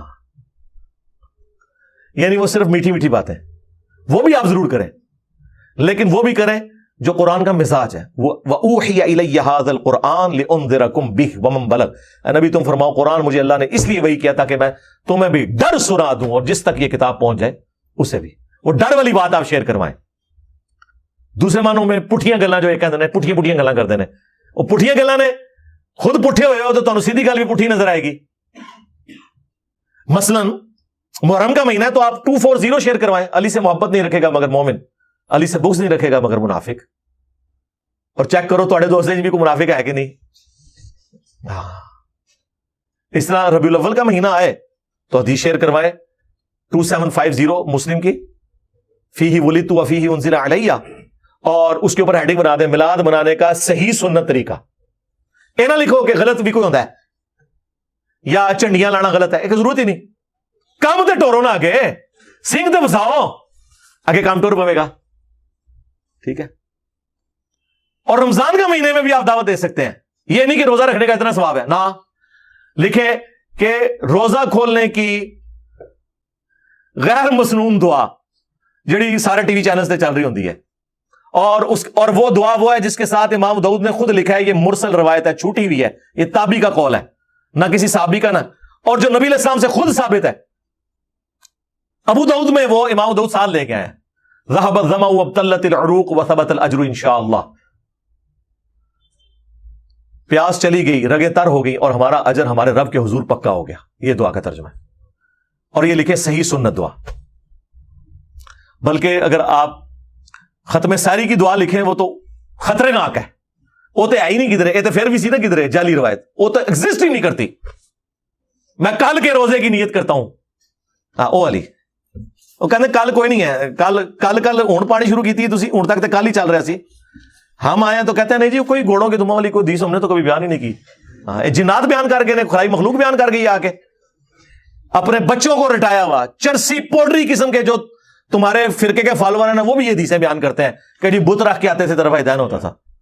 وہ میں نے آپ کو کئی دفعہ سنایا، وہ پرانی اکیڈمی سے ایک دفعہ میں عشاء کے بعد جب درس ہوتا تھا جن دنوں میں، تو میں جب اکیڈمی سے فارغ ہو کے نیچے اتر رہا تو ایک بھائی نے راستے میں مجھے پکڑ لیا کہ جی وہ رفع الدین کے حوالے سے نا میں نے آپ سے کچھ پوچھنا ہے. تو وہ پاس ایک پولٹری بندہ وہ جو وہیں چرچ بھی لگاتا تھا اور وہ پھر رہا ہوتا تھا، وہ چونکہ نیچے ہوٹل ہے نا، وہ بھی کان لگا کے ایسے سن رہا ہے. اس سے پہلے کہ میں جواب دوں کہنا جی میں دسا نہیں مولوی صاحب، میں دسو سرکاری ہمارا ہی حوصلہ ہے، ورنہ تو ایک کوئی مچھندر میرے نال انہوں پھاڑ لینا تو ماما تمیز نہیں آتی علماء سے بات کرنے کی. ٹھیک ہے ٹھیک ہے، میں منو پتا سی، میں تو چسکے لینا نا، میں کہ بول مجھے پتا سی کہ بولنا ہے. جو ان کے ممبروں پہ بیٹھے ہوئے پوڈری بولتے ہیں وہی ممبروں سے اترے ہوئے بھی بولیں گے. اور جی تمہیں پتا ہے وہ بت رکھ کے آندے سن تے رفع دین ہوتا سی. اچھا میں کہ تنوں تو میں بعد جواب دینا، پہلے میں اس پوڈری نال دو ہاتھ کر لاؤں. میں نے کہا میرے بھائی یہ جو آپ کہہ رہے ہیں کہ یہ بت رکھ کے آتے تھے رفع الدین ہوتا تھا، اب اس کو تو میں نے یہ نہیں کہا کہاں لکھا ہوا ہے. میں نے کہا یار یہ عید کی نماز تم نے کبھی پڑھی ہے؟ کہتا ہے ہاں پڑھی. میں کہا عید وچ انج نہیں بار بار کہندے آہو جی کردے نے، تو میں کہا تسی بت رکھ کے آندے ہو، اے تو میں کدے سوچے ہی نہیں. میں کہا اے مولوی صاحب کو اے بھی ہوں پوچھ کے آنا ہے کہ عید والے دن رفع الدین کیوں کر دے ہو؟ وطر کا تو پوچھ نہیں سکتا تھا، وہ نماز ہی نہیں پڑھتا. عید تو کم از کم سارے لوگ پڑھ رہے ہوتے ہیں نا کسی نہ کسی درجے میں، کوئی زندگی میں ایک آدھ تو عید پڑھی ہوئی ہوتی ہے. اور اب جب ہم نے کہا یہ کہیں لکھا نہیں ہوا، کہتا ہے اسی طرح بیان ہی نہیں کیتا. جناب والا یہ ہے وہ ذرائع. ہاں جوڈیشری میں جب بات گئی ہے وہ کہنا نہیں جناب وہ تمہارا سیاسی بیان تھا، ہم نے کبھی کلیم کیا ہے کہ یہ اس کے اوپر ہے، آپ کے لیے ہم قطری خط لے آئے ہیں. ٹھیک ہے. کیا اپنے گھر کی چھت پر یا حسین کا پرچم بلند کر سکتے ہیں؟ کیا ضرورت ہے میرے بھائی اس طرح کے پرچم لگانے کی؟ آپ کو کوئی قرآن و سنت سے اس طرح کے پرچم، ہاں آپ نے کوئی پولیٹیکل جماعت بنائی ہے، کوئی تنظیم لانچ کی ہے، اس کے سلوگن کے طور پہ آپ کوئی پولیٹیکل جھنڈا بناتے ہیں جس طرح نون لیگ، پی ٹی آئی اور JUIF کا یا جماعت اسلامی کا، پھر آپ ضرور کریں. باقی امت کو فرقوں میں نہ بانٹیں. کیا سگریٹ پینے سے وضو ٹوٹ جاتا ہے؟ ہم جب چھوٹے چھوٹے تھے سوال ہوتا تھا کیا ٹی وی دیکھنے سے وضو ٹوٹ جاتا ہے؟ نہ ٹی وی دیکھنے سے وضو ٹوٹتا ہے، نہ سگریٹ پینے سے. سگریٹ پینا الگ سے ایک گناہ کا کام ہے. قرآن میں واضح آیت ہے، سورۃ البقرہ کی آیت نمبر 195، وَلَا تُلْقُوا بِأَيْدِيكُمْ إِلَى التَّهْلُكَةِ، اپنے ہاتھوں سے اپنے آپ کو ہلاک مت کرو. یہ ان پرنسپل یونیورسل ٹروتھ ہے قرآن میں. ہر وہ چیز جو آپ کی صحت کو ڈیمیج کرتی ہے اس حوالے سے کہ آپ کو ڈیتھ کی طرف لے جاتی ہے. ویسے تو access of every thing is bad ہے. نمک بھی کوئی زیادہ استعمال کرتا ہے, اور حیران کن آپ کو بات بتاؤں, نمک کی زیادتی کی وجہ سے زیادہ لوگوں کی ڈیتھ ہوتی ہے ایز کمپیئر ٹو دل کی بیماریوں کے. لیکن اس چیز کو زیادہ ہائی لائٹ نہیں کیا جاتا, لوگوں میں اتنی ایجوکیشن نہیں ہے. لیکن وہ بہرحال حلال چیز ہے, اس میں تو آپ ترغیب دلائیں گے کہ یار طریقے سے. لیکن جو چیز ہے ہی غلط, جو ہے ہی سراپا نقصان, جو آپ کی بیسک نیڈ بھی نہیں ہے. نمک تو بیسک نیڈ ہے نا, سگریٹ تو بیسک نیڈ نہیں ہے. تو وضو تو نہیں بہرحال ٹوٹے گا, گالی دینے سے بھی وضو نہیں ٹوٹے گا. وضو انہی چیزوں سے ٹوٹے گا جسے ٹوٹتا ہے ہوا خارج ہونے سے, غافل ہو کر سو جانے سے, مزی نکلنے سے, پیشاب کرنے سے, ہوا خارج ہونے سے, اونٹ کا گوشت کھانے سے, یا نیکڈ شرمگاہ کو ہاتھ لگانے سے. بس یہ 7 چیزیں جن سے وضو ٹوٹتا ہے. مرد کان میں چھوٹا سا کوکا ٹاپس پہن سکتا ہے, گناہ تو نہیں. عورتوں کی مشابہت ہے جی. بخاری مسلم حدیث ہے, جب نبی علیہ السلام نے چندے کی اپیل کی جہادی مہم روانہ کرنے کے لیے. یہ چندہ مولویوں والا نہ سمجھیے گا, ہمارے نبی کو تو اللہ نے وسعت دی مال غنیمت کی بھی غزوہ خیبر کے بعد, تب بھی فاقے رہے.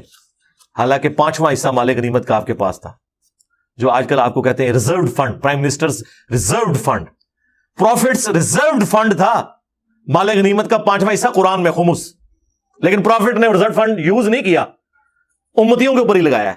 بخاری مسلم میں آیا کہ کبھی کسی مقروض کا جنازہ آ گیا تو جنازہ نہیں پڑھاتے تھے. غزوہ خیبر کے بعد جب وسعت دے دی اللہ نے, تو پھر وہ قرضہ نبی اسلام خود اتارتے تھے اور آیت پڑھتے تھے, النبی اولی بالمؤمنین من انفسہم وازواجہم امہاتہم. نبی مومنین کی جانوں پر ان سے بڑھ کر حق رکھتے ہیں, نبی کی بیویاں امت کی مائیں. حالانکہ اس آیت کا مطلب یہ نہیں تھا, لیکن حضور کی شفقت دیکھیں. اس آیت کا مطلب تھا کہ نبی کا حق مومنین پر ان کی جانوں سے بڑھ کر ہے. مراد یہ کہ مومنین کا کام ہے کہ تن من دھن لٹا دیں اپنے نبی کے لیے. اور حضور یہ آیت پڑھ کے کہہ رہے ہیں کہ چونکہ اس کے اوپر میرا حق ہے تو یہ میرا روحانی بیٹا ہو گیا, کیونکہ میری بیویاں اس کی مائیں, لہذا اس کا قرضہ میں اتاروں گا. دیکھیں, آپ کا پیر وہ ہے جو آپ سے چندے لے کر تھوڑا سا آپ کو بھی لمبی دال کھلا دے کسی دربار کے اوپر تو آپ تعریف کرتے ہیں, یا اگر آپ موٹی سامی ہیں تو آپ کو گوشت والا لنگر کھلا دیں تو آپ تعریف کرتے ہیں. حالانکہ وہ تعریف بنتی نہیں ہے, وہ آپ کے چندوں سے آپ کو کھلا رہے ہوتے ہیں. ویسے میری کر لیں تو کوئی مسئلہ نہیں ہے, کیونکہ ہم خود کھلا رہے ہوتے ہیں آپ کو, چندہ تو آپ سے نہیں لے رہے. لیکن نبی علیہ السلام وہ ہیں جو اپنی جیب سے کھلایا کرتے تھے, قرضے اتارا کرتے تھے. ماشاءاللہ. تو کان چھدوانا یہ غلط ہے. وہ مجھے اس سے یاد آ گیا, بخاری مسلم حدیث ہے, نبی علیہ السلام نے جب چندے کی اپیل کی تو عورتوں نے اپنی بالیاں اتار کے دے دی. اس حدیث سے یہ ثابت ہوا کہ عورتیں کان چھدوا سکتی ہیں اور عورت بالیاں پہن سکتی. اور ویسے بھی قرآن میں بھی اشارتاً ذکر آیا عورت کے حوالے سے کہ زیورات میں لدی ہوئی ہوتی ہے. عورت کے لیے جو جو چیزیں ہیں وہ مرد اس طریقے سے اڈاپٹ نہیں کریں گے. بخاری کی حدیث ہے, ان مردوں پہ لعنت جو عورتوں کی مشابہت کرے, ان عورتوں کے اوپر لعنت جو مردوں کی مشابہت کرے. جو مرد یا عورتوں کی, یعنی آپ سمجھ لیں ان کی ڈریسنگ کا گیٹ اپ کا حصہ ہے پرماننٹ, اور وہ اس میں فرق ہے, وہ آپ ایک دوسرے کے استعمال نہیں کر سکتے. لیکن جو چیزیں کامن ہیں وہ آپ کامن استعمال کر سکتے ہیں. مثلا اگر کوئی یہ نہیں کہہ سکتا کہ اب ریڈ کلر کا تولیہ جو ہے وہ عورتوں کی مشابہت ہوگی, نہیں, ریڈ کلر تو نبی علیہ السلام نے بھی پہنا ہے. بخاری مسلم میں حدیث ہے کہ ایک صحابی کہتے ہیں میں نے حضور سے زیادہ خوبصورت کوئی شخص نہیں دیکھا سرخ لباس کے اندر. یعنی شوق سرخ لباس نہیں, نارمل جو کبھی بار میں بھی پہن لیتا ہوں. نبی علیہ السلام نے گرین لباس بھی استعمال فرمایا. ابو داؤد ترمذی میں حدیث ہے کہ نبی علیہ السلام نے گرین کلر کی تہمد اور اوپر چادر لی ہوئی تھی, یہ آپ کا لباس تھا. سفید لباس بھی آپ نے استعمال فرمایا, کالا لباس بھی استعمال کیا ہے. صحیح مسلم میں حدیث ہے کہ سلمانی طیالسی کالا جبہ جو ہے وہ اسما بنت ابی بکر نے نکالا اور کہا حضور پہنتے تھے, ہم اس کا دومن مریضوں کو شفا کے لیے پلاتے ہیں. مسلم شریف میں کالی چادر کا ذکر ہے, حضور نے اوڑھی ہوئی تھی, اور جو حضرت حسن حسین اور سیدہ فاطمہ علیہ السلام اجمعین کو مولا علی کے ساتھ چادر کے نیچے لیا, اور انما یرید اللہ لیذھب عنکم الرجس اہل البیت, تو اس میں کالی چادر کا ذکر ہے. تو نبی علیہ السلام نے یعنی یہ سارے کلرز استعمال کیے ہیں. رنگوں کا کوئی ایشو نہیں ہے, وہ چیز جو استعمال والی ہے نا وہ دیکھی جائے. یعنی اب عورتیں کڑے پہنتی ہیں, چوڑیاں پہنتی ہیں, اب مردوں کا کام تو نہیں وہ چوڑیاں پہننا شروع کر دیں تو یہ مشابہت ہو جائے گی. اسی کے تحت میں نے کہا تھا کہ قرآن کی جو یہ آیت ہے سورۃ النساء آیت نمبر 119, وَلَآمُرَنَّهُمْ فَلَيُغَيِّرُنَّ خَلْقَ اللَّهِ, شیطان نے کہا تھا میں تیری مخلوق کو ابھاروں گا, تیری بنائی ہوئی تخلیق کو, فطرت کو بدلیں گے. اس کے تحت مرد کا داڑھی منڈانا فطرت کو بدلنا ہے اور یہ شیطانی کام ہے. ویسے تو اللہ سے حدیثیں بخاری مسلم میں کہ داڑیاں بڑھاؤ مجھے پست کرو, لیکن مرد کے لیے داڑھی کو مونڈنا یہ فطرت بگاڑنا ہے, نیچر کو بگاڑنا ہے. اور عورتوں کی مشابہت ہے کیونکہ عورت کی داڑھی اللہ نے نہیں رکھی, مرد کی داڑھی رکھی ہے. ہاں اتنی داڑھی رکھ لینا جسے عرف عام میں داڑھی کہا جاتا ہے, جس طرح ہمارے شاہد افریدی صاحب کی ہے, یا اب تو میرے لیے حمزہ علی باسی صاحب نے بھی رکھی ہوئی ہے چھوٹی چھوٹی داڑھی, جس میں آپ عورتوں کی مشابہت سے نکل رہے ہیں تو وہ کافی ہے. آپ کو کہ جی میں خالی مجھے رکھ کے عورتوں کی مشابہت سے نکل, جی اتنے حصے میں آپ نکل گیا لیکن اتنے حصے میں تو بھی باقی ہے. یہ تو خطرناک ہو گیا مسئلہ, پھر تو درمیان میں اٹک گیا آپ مرد و عورت کے, یہ تو زیادہ یہ خطرناک سے خطرناک ہو جائے گا. تو آپ مجھے بھی رکھیں, ضرور رکھیں, اور لیکن یہ اوپر والی لائن نظر آنی چاہیے. ابو داؤد میں حدیث سے حضرت مغیرہ ابن شعبہ کہتے ہیں میری مجھے بڑی ہوئی تھی, نبی الاسلام نے یوں مسواک رکھی میرے ناک کے نیچے اور وہ یوں رکھ کے تو ساری مجھے آگے سے خود کاٹ دی. یہ ترغیب کے لیے حضور خود کر دیتے تھے. اچھا تو ہمارے بھی جو قریبی لوگ کبھی کسی بڑے, میں کہتا ہوں میں دل کرتا ہے خود کاٹوں کسی دن آپ لوگوں کی مجھے, سنت پہ بھی عمل ہو جائے گا نا, نبی الاسلام نے خود کاٹ دی. تو پست رکھنا تو سنت ہے, لیکن اگر کوئی بڑی بھی رکھنا چاہتا ہے تو صحابہ کرام رکھتے تھے. اس طرف سے بڑھ کے حضرت عمر سے تو تاؤ دینا بھی ثابت ہے اس والی سائڈ پہ, لیکن یہ سامنے والی جو لائن ہے یہ کلیئر ہونی چاہیے. یہ نہیں ہے کہ آپ کھانا پینا کر رہے ہیں اور اس میں وہ مونچھے, تو وہ تو نبی الاسلام نے فرمایا کہ 5 چیزیں فطرت سے ہیں, ختنہ کروانا, مونچھے پست کرنا, ہاں بغلوں کے بال اور زیر ناف بال, یعنی یہ جو غیر ضروری بال ہیں ان کو ریموو کرنا, یہ بھی فطرت میں سے. اچھا دیکھیں خطرے میں آپ فطرت کو بدل رہے ہیں, ذرا وہ کٹنگ کر رہے ہیں نا آپ, لیکن وہاں کٹنگ کرنا فطرت ہے کیونکہ اللہ نے حکم دے دیا. مونچھے پس کرنا بھی کٹنگ کر رہے ہیں نا فطرت کے اندر, لیکن یہ کٹنگ کرنا فطرت ہے. ناخن کاٹنا کٹنگ کر رہے ہیں لیکن فطرت ہے. زیر ناف بال اور بغلوں کے نیچے کے بال, یہ 5 چیزیں پوری ہوگی. اور مسلم شریف میں حدیث ہے نبی الاسلام نے ناخنوں اور اس کے لیے غیر ضروری بالوں کے لیے 40 دن کی مدت مقرر فرمائی تھی کہ حد 40 دن کے اندر آپ نے اس کو ضرور کاٹ لینا ہے. تشہد میں درود کے بعد پہلے 3 بار یا رحمان, یا الرحمان نہیں ہوگا, جب یا کے ساتھ ہوگا پھر یا رحمان ہوگا.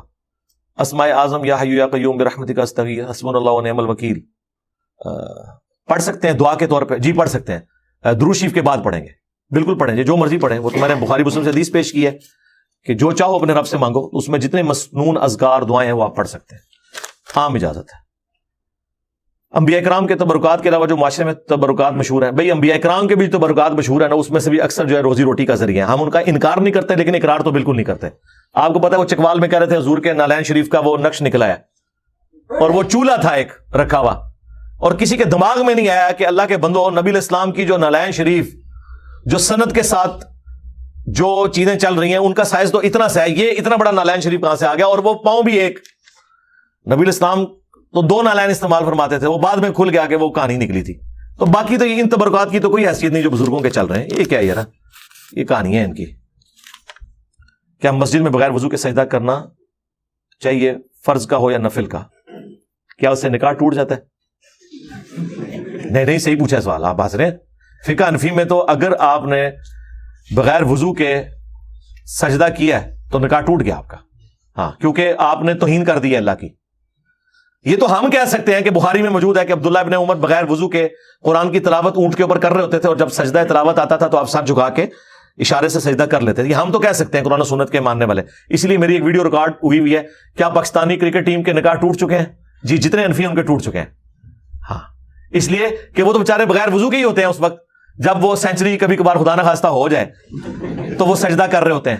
ہاں وہ تو بغیر وضو کے کر رہے ہوتے ہیں, کیونکہ فقہ حنفی کے تحت آپ سجدہ شکر بھی, عام سجدہ بھی بغیر وضو کے نہیں کر سکتے, جبکہ قرآن و سنت کی روشنی میں آپ سجدہ تلاوت ہو, سجدہ شکر ہو, بغیر وضو کے بھی کر سکتے ہیں. ہاں نماز آپ بغیر وضو کے نہیں پڑھ سکتے. تو نکاح آپ نے اگر بچانا ہے تو آپ توبہ کر لیں فقہ حنفی سے, تو انشاءاللہ آپ کا نکاح بچ جائے گا. اہل حدیث کہتے ہیں کہ علی بھائی نے نبی الاسلام کی وفات کی کیلکولیشن کے مطابق تو ثابت کری, جبکہ وفات تو مدینے میں ہوئی, اور آدھی وہاں سے اور آدھی وہاں سے, جہاں سے ملے گی وہیں میں سے لوں گا نا. آپ بھی آدھی وہاں سے لے کے صحیح طریقے سے ٹائم ٹیبل بنائیں, اندازے لگا کے نہیں, ٹھیک ہے. اور آپ اسے کاؤنٹر کریں. باقی یہ ہے کہ پریکٹیکلی آج بھی مکے اور مدینے کا کیلنڈر تو ایک ہی چل رہا ہے. آپ پہلے یہ ثابت کریں کہ ان دنوں میں 2 ڈیفرنٹ کیلنڈر چل رہے تھے. وہ جس طریقے سے آپ ثابت کر رہے ہیں ویسے نہیں ہوتا, کلیئر کٹ ثابت ہونا چاہیے, تو پھر بات ہوگی نا. الحمدللہ ہم نے جو کچھ کیا وہ تو بالکل واضح ہے. اس کے مقابلے پہ آپ چیز بھی اس طرح کی لے کے آئے نا, اسی طریقے سے کیلکولیشن کریں, اسی طریقے سے ان ایمبیگوس ہونی چاہیے. اگر اس زمانے میں کہتا ہے کہ جی 6 دن پہلے, تو آپ کو پہلے یہ بھی ثابت کرنا ہوگا کہ عرب کے لوگ جب 6 دن پہلے بولتے تھے تو اس میں وہ دن شمار کرتے تھے یا نہیں کرتے تھے. اس کی بھی فٹیک پڑ جائے گی. 5 دن بعد سے مراد وہ والا دن بھی لے رہے ہوتے تھے, آنے والا بھی لے رہے ہوتے تھے, یا اس کو چھوڑ کے بعد والے لیتے تھے, یا بعد والے کو اور اس کو بھی چھوڑتے تھے, بیچ والے لیتے تھے. یہ مسئلہ بھی حل کریں گے, اور ٹائم قیامت تک جائے. ہم نے جو کچھ ثابت کیا وہ بالکل بلیک اینڈ وائٹ کے اندر ہے. ٹھیک ہے, تو باقی اس کو آپ نے کیوں اپنے لیے درد سر بنا لیا ہے؟ اس میں سے کون سا دین کا مسئلہ نکلے گا؟ آپ نے ایک جھوٹ بولا, ہم نے اسے ایکسپوز کر دیا. آپ اس کے مقابلے پہ کوئی قرآن و سنت سے دلائل ہے تو آپ لیں. اینڈ رزلٹ تو یہ نکلنا ہے کہ ایک علمی شہوت ہے, ضرور پوری کریں. ہم نے علمی شہوت نہیں پوری کی تھی واللہ, صرف یہ بتایا تھا کہ ایک پارٹی کہہ رہی ہے کہ جی حضور کی وفات کا دن ہے اور یہ لوگ خوشیاں منا رہے ہیں, یہ حضور کے گستاخ ہیں کہ اس دن خوشی منا رہے ہیں, غم کا دن تھا. تو ہم نے انہیں کاؤنٹر کرنے کے لیے بتایا کہ یار یہ کہانی نہ کراؤ, اصل مقدمے کی طرف لے کے آؤ. آپ نے مقدمے ہی بدل دیا. آپ وہ آگے سے جسٹیفیکیشن دیتے ہیں کہ چلو ٹھیک ہے, تسی پھوڑی پا کے بہ جاؤ, اسی 12 ربیع الاول میلاد منا رہے ہیں, تسی پھوڑی پا لو. آپ نے یعنی مقدمے ہی خراب کر دیا اپنا یہ کہہ کے. اور جو بریلوی ہیں, میں بھی خود رہا ہوں, وہ تو اس سے مزید پکے ہوتے ہیں اپنے اس عقیدے کے اندر. وہ کہتے ہیں یار ہمیں تو پتا ہے کہ ہم حضور کی میلاد کی خوشی منا رہے ہیں, ہم غم تو نہیں منا رہے, اور یہ ہمارے اوپر الزام لگا رہے ہیں غم منانے کا. تو یہ سارا یعنی بریلوی اور دیوبندیوں کا بیڑا غرق کیا اہل حدیثوں نے غلط الزامات لگا کے, اور اہل حدیث کا بیڑا غرق کیا ہے بریلوی اور دیوبندیوں نے غلط الزام لگا کے, اور دونوں نے ایک دوسرے کا بیڑا غرق کیا. اور سارا نہ مل کے میں کلیئر کرتا علی بھائی, لیکن سچی بات کر کے. پہلے یہ بتایا کہ یہ بھی صحیح کہہ رہے ہیں ان کے بارے میں, اور یہ ان کے بارے میں صحیح کہہ رہے ہیں. علی بھائی آپ کے کچھ اسٹوڈنٹس یوٹیوب پر تھم نیلز پر ایسی چیزیں لکھتے ہیں جو ویڈیوز میں نہیں ہوتی, تو یہ تو گناہ ہے جی اس طرح لکھنا, ویوز لینے کے لیے دھوکہ دینا. یہ سارے صرف میرے اسٹوڈنٹس نہیں ہیں, باقی لوگ بھی کر رہے ہیں. تو میں نے تو منع کیا ہوا ہے. میرے علاوہ کوئی بندہ دکھائیں جو اپنے اسٹوڈنٹس کو چھوڑ دیں اپنے آپ سے, جس نے لانے برات کیا ہو. کسی تھم نیل, کسی پوسٹ, کسی ٹائٹل کی ہم کوئی ذمہ داری نہیں لیتے. جو میں بول رہا ہوں میں اس کا ذمہ دار ہوں. اگر اس طرح کوئی کرتا ہے تو میں نے کئی لوگوں کے تھم نیلز چینج کروائے ہیں کہ یار یہ تو اس میں لکھا ہی نہیں ہوا. اب خام خواہ اس میں وہ سنسنی پیدا کرنے کے لیے لکھا ہوا ہے انجینئر اور طارق جمیل کا مناظرہ. کتنی غلط بات ہے. میں نے تو کبھی مناظرے کی بات نہیں کی. آپ نے لکھنا ہے تو آپ لکھیں انجینئر اور طارق جمیل کا علمی اختلاف. ٹھیک ہے, بالکل ٹھیک ہے, یہ بات سمجھ آتی ہے. یا رپلائی ٹو کر لیں جبکہ میں نے اسی کو کیا ہو. اب بعض اوقات میں نے بات کو اشارتاً کی ہوتی ہے, میرے ذہن میں کوئی اور بندہ ہوتا ہے, لوگوں نے کوئی اور بندہ لگا کے اور یہ برابر کرانے کی کوشش کی ہوتی ہے کہ میں اس بندے کے بارے میں کہہ رہا ہوں, حالانکہ میرے دماغ میں بھی نہیں وہ بندہ ہوتا اس وقت. تو وہ لیکن وہ چونکہ کرائن ملتے جلتے ہوتے ہیں, وہ ساری باتیں ایک جگہ جمع ہو جاتی ہیں. تو لوگ جو ہے نا وہ پھر مختلف علماء کی تصویریں لگا کے اس طریقے سے کرتے ہیں. تو ذمہ داری سے کریں. اس طرح کی ذمہ داری اگر آپ نے دیکھنی ہے نا تو وہ آپ کو انڈرسٹینڈ اسلام ہمارے بھائی کا چینل ہے, پڑھے لکھے ہیں ماشاءاللہ, میکینیکل انجینئر ہیں, اب ماسٹر ڈگری کر رہے ہیں وہ. تو وہ پوری احتیاط کرتے ہیں اس حوالے سے, تھم نیل کے اوپر اتنا ہی لکھتے ہیں جتنا وہ چیز ہے. اور یعنی اسپیسیفکلی مجھے سب سے زیادہ وہ ذمہ داری ان کی وہ نظر آتی ہے. اس طرح ہمارے یوسف بھائی جو نور ہدایت چینل چلا رہے ہیں وہ بھی پوری احتیاط کرتے ہیں. باقی جو جذباتی قسم کے جو لوگ ہیں اما چیما جیسے, ان کو تو اللہ ہی سمجھائے. ان سے بھی شکایت ہے نا آپ کو, اے ہونی ہے, میں پوچھ لیا نا, انہوں نے کہہ دینا تھوڑا نال ہے دینا. اچھا ہے تو لکھا اپنے بارے خود لکھتا ہے. ٹھیک ہے, تو ہم تو سمجھا سکتے ہیں جی, اسے کرنا نہیں چاہیے. کسی دفتر یا بینک کی لائن میں ہمارا جاننے والا کھڑا ہو تو کیا اس کا کام پہلے کر سکتے ہیں؟ بالکل نہیں کر سکتے. آپ کیوں کریں گے؟ آپ بالکل غلط چیز ہے یہ تو آپ انصاف کے راستے سے ہٹ رہے ہیں. یا پھر جو بینک کی مینجمنٹ ہے وہ یہ ضرور اناؤنسمنٹ کر دے کہ عورتوں یا جو 60 سال کی زیادہ عمر کے لوگ ہیں ان کو ہم نے اسپیشل ہینڈل کرنا ہے, ان کے لیے علیحدہ کوئی سیٹنگ ارینجمنٹ رکھنا ہے, پھر تو ٹھیک ہے. واقفیت کیا ہے یار, ان چیزوں سے آپ باہر نکلیں, لوگوں کو بتائیں یار عام بچے بھی آن لائن بل جمع کروا سکتے ہیں. اب تو سارا کا سارا انٹرنیٹ بینکنگ کے اوپر معاملہ چلا گیا. میں آلموسٹ پچھلے 15 بلکہ 17 سال سے 2005 سے آن ورڈ, چاہے اسلام آباد کے گھر کے بلز ہوں یا ادھر جیلم میں, آن لائن ہی جمع کروا رہا ہوں. میں نے تو کبھی کسی بینک کا منہ تک نہیں دیکھا, نہ انٹرنیٹ کا بل جمع کروانے کے لیے, نہ بجلی کا بل جمع کروانے کے لیے, نہ گیس کا بل جمع کروانے کے لیے. تو اب ان چیزوں سے باہر نکلیں, اور اگر آپ نے یہ کرنا ہے تو آپ نے انصاف کا راستہ نہیں چھوڑنا, یہ تو نا انصافی ہے. مسلم شریف میں حدیث ہے گناہ وہ جو تیرے دل میں کھٹکے اور تو اس بات سے آر محسوس کرے کہ لوگ اس پر مطلع ہوں. مجھے بتایا اگر لوگوں کو یہ پتا چل جائے کہ آپ یہ کام ڈال رہے ہیں تو لوگ صرف برا نہیں مانیں گے, آپ کی طبیعت بھی صاف کر دیں گے. یہ حقیقت بات میں آپ کو بتا رہا ہوں. ہاں, اور میں آپ کو بتاؤں, اب وہ برا وقت دوبارہ سے ہمارے ریاستی اداروں پہ آ گیا ہے جو مشرف کے زمانے میں کسی وقت آیا تھا. مجھے صحیح طرح یاد ہے, کراچی کمپنی میں نیشنل بینک ہے ایک بڑا, وہاں ایک کوئی میجر صاحب اپنی وردی میں آئے اور وہ لائن توڑ کے آگے چلے گئے, لوگوں نے اس کو کپڑوں سے پکڑ کے پیچھے کھینچا. اس زمانے میں ظاہر پتا لوگوں کو ویسے ہی غصہ تھا فوج کے اوپر بہت زیادہ مشرف کی وجہ سے, تو نہیں بل جمع کروانے دیا. تو اب تو سولین کپڑوں میں بھی کوئی آیا تو پی ٹی ہے کوئی ہار لے گا تو ٹھیک ہے. اس واسطے سے فوجی کوئی جڑا نا وہ نہ لائن توڑ کے گال کرے, دیکھو اور مسئلہ نہ مار جائے. علی بھائی, نکاح کے موقع پر دلہن کا مسجد میں جانا ضرور, کوئی یار یہ تو غلط ہے, یہ کوئی شرعی طریقہ نہیں. اور یہ بھی جو وہاں میں مشہور ہے کہ مسجد میں نکاح ہونا ضروری ہے, نبی اسلام کے کیا نکاح مسجد میں ہوئے ہیں, ٹھیک ہے, ایک پریفریبل آپ کہہ سکتے ہیں, ایک اچھا لگتا ہے, ادروائز کوئی ضروری نہیں ہے. اور عورت کو تو لے جانا ضروری کوئی نہیں ہے, عورت نے تو جانا ہی نہیں ہوتا, وہ اس کا وکیل چلا جائے وہ کافی ہے. باقی اگر آپ نے سگنیچر لینے ہیں تو اس کے لیے نکاح رجسٹرار جو ہے وہ گھر میں چلا جائے اور بچی سے جا کے سائن لے لے. باقی اس کا باپ یا بڑا بھائی وکیل بن کے آئے گا. اور اسی طریقے سے ٹیلی فون کے اوپر جو نکاح ہوتا ہے ریئل ٹائم, جبکہ دونوں طرف لوگ جاننے والے ہوں, یہ نہ ہو غرر یا دھوکہ ہو رہا ہو, پھر تو نہیں ہوگا. ادروائز تو نکاح اسٹیبلش ہو جائے گا. اس کے اوپر بھی اصل چیز آپ نے دھوکے اور غرر کو اوائڈ کرنا ہے.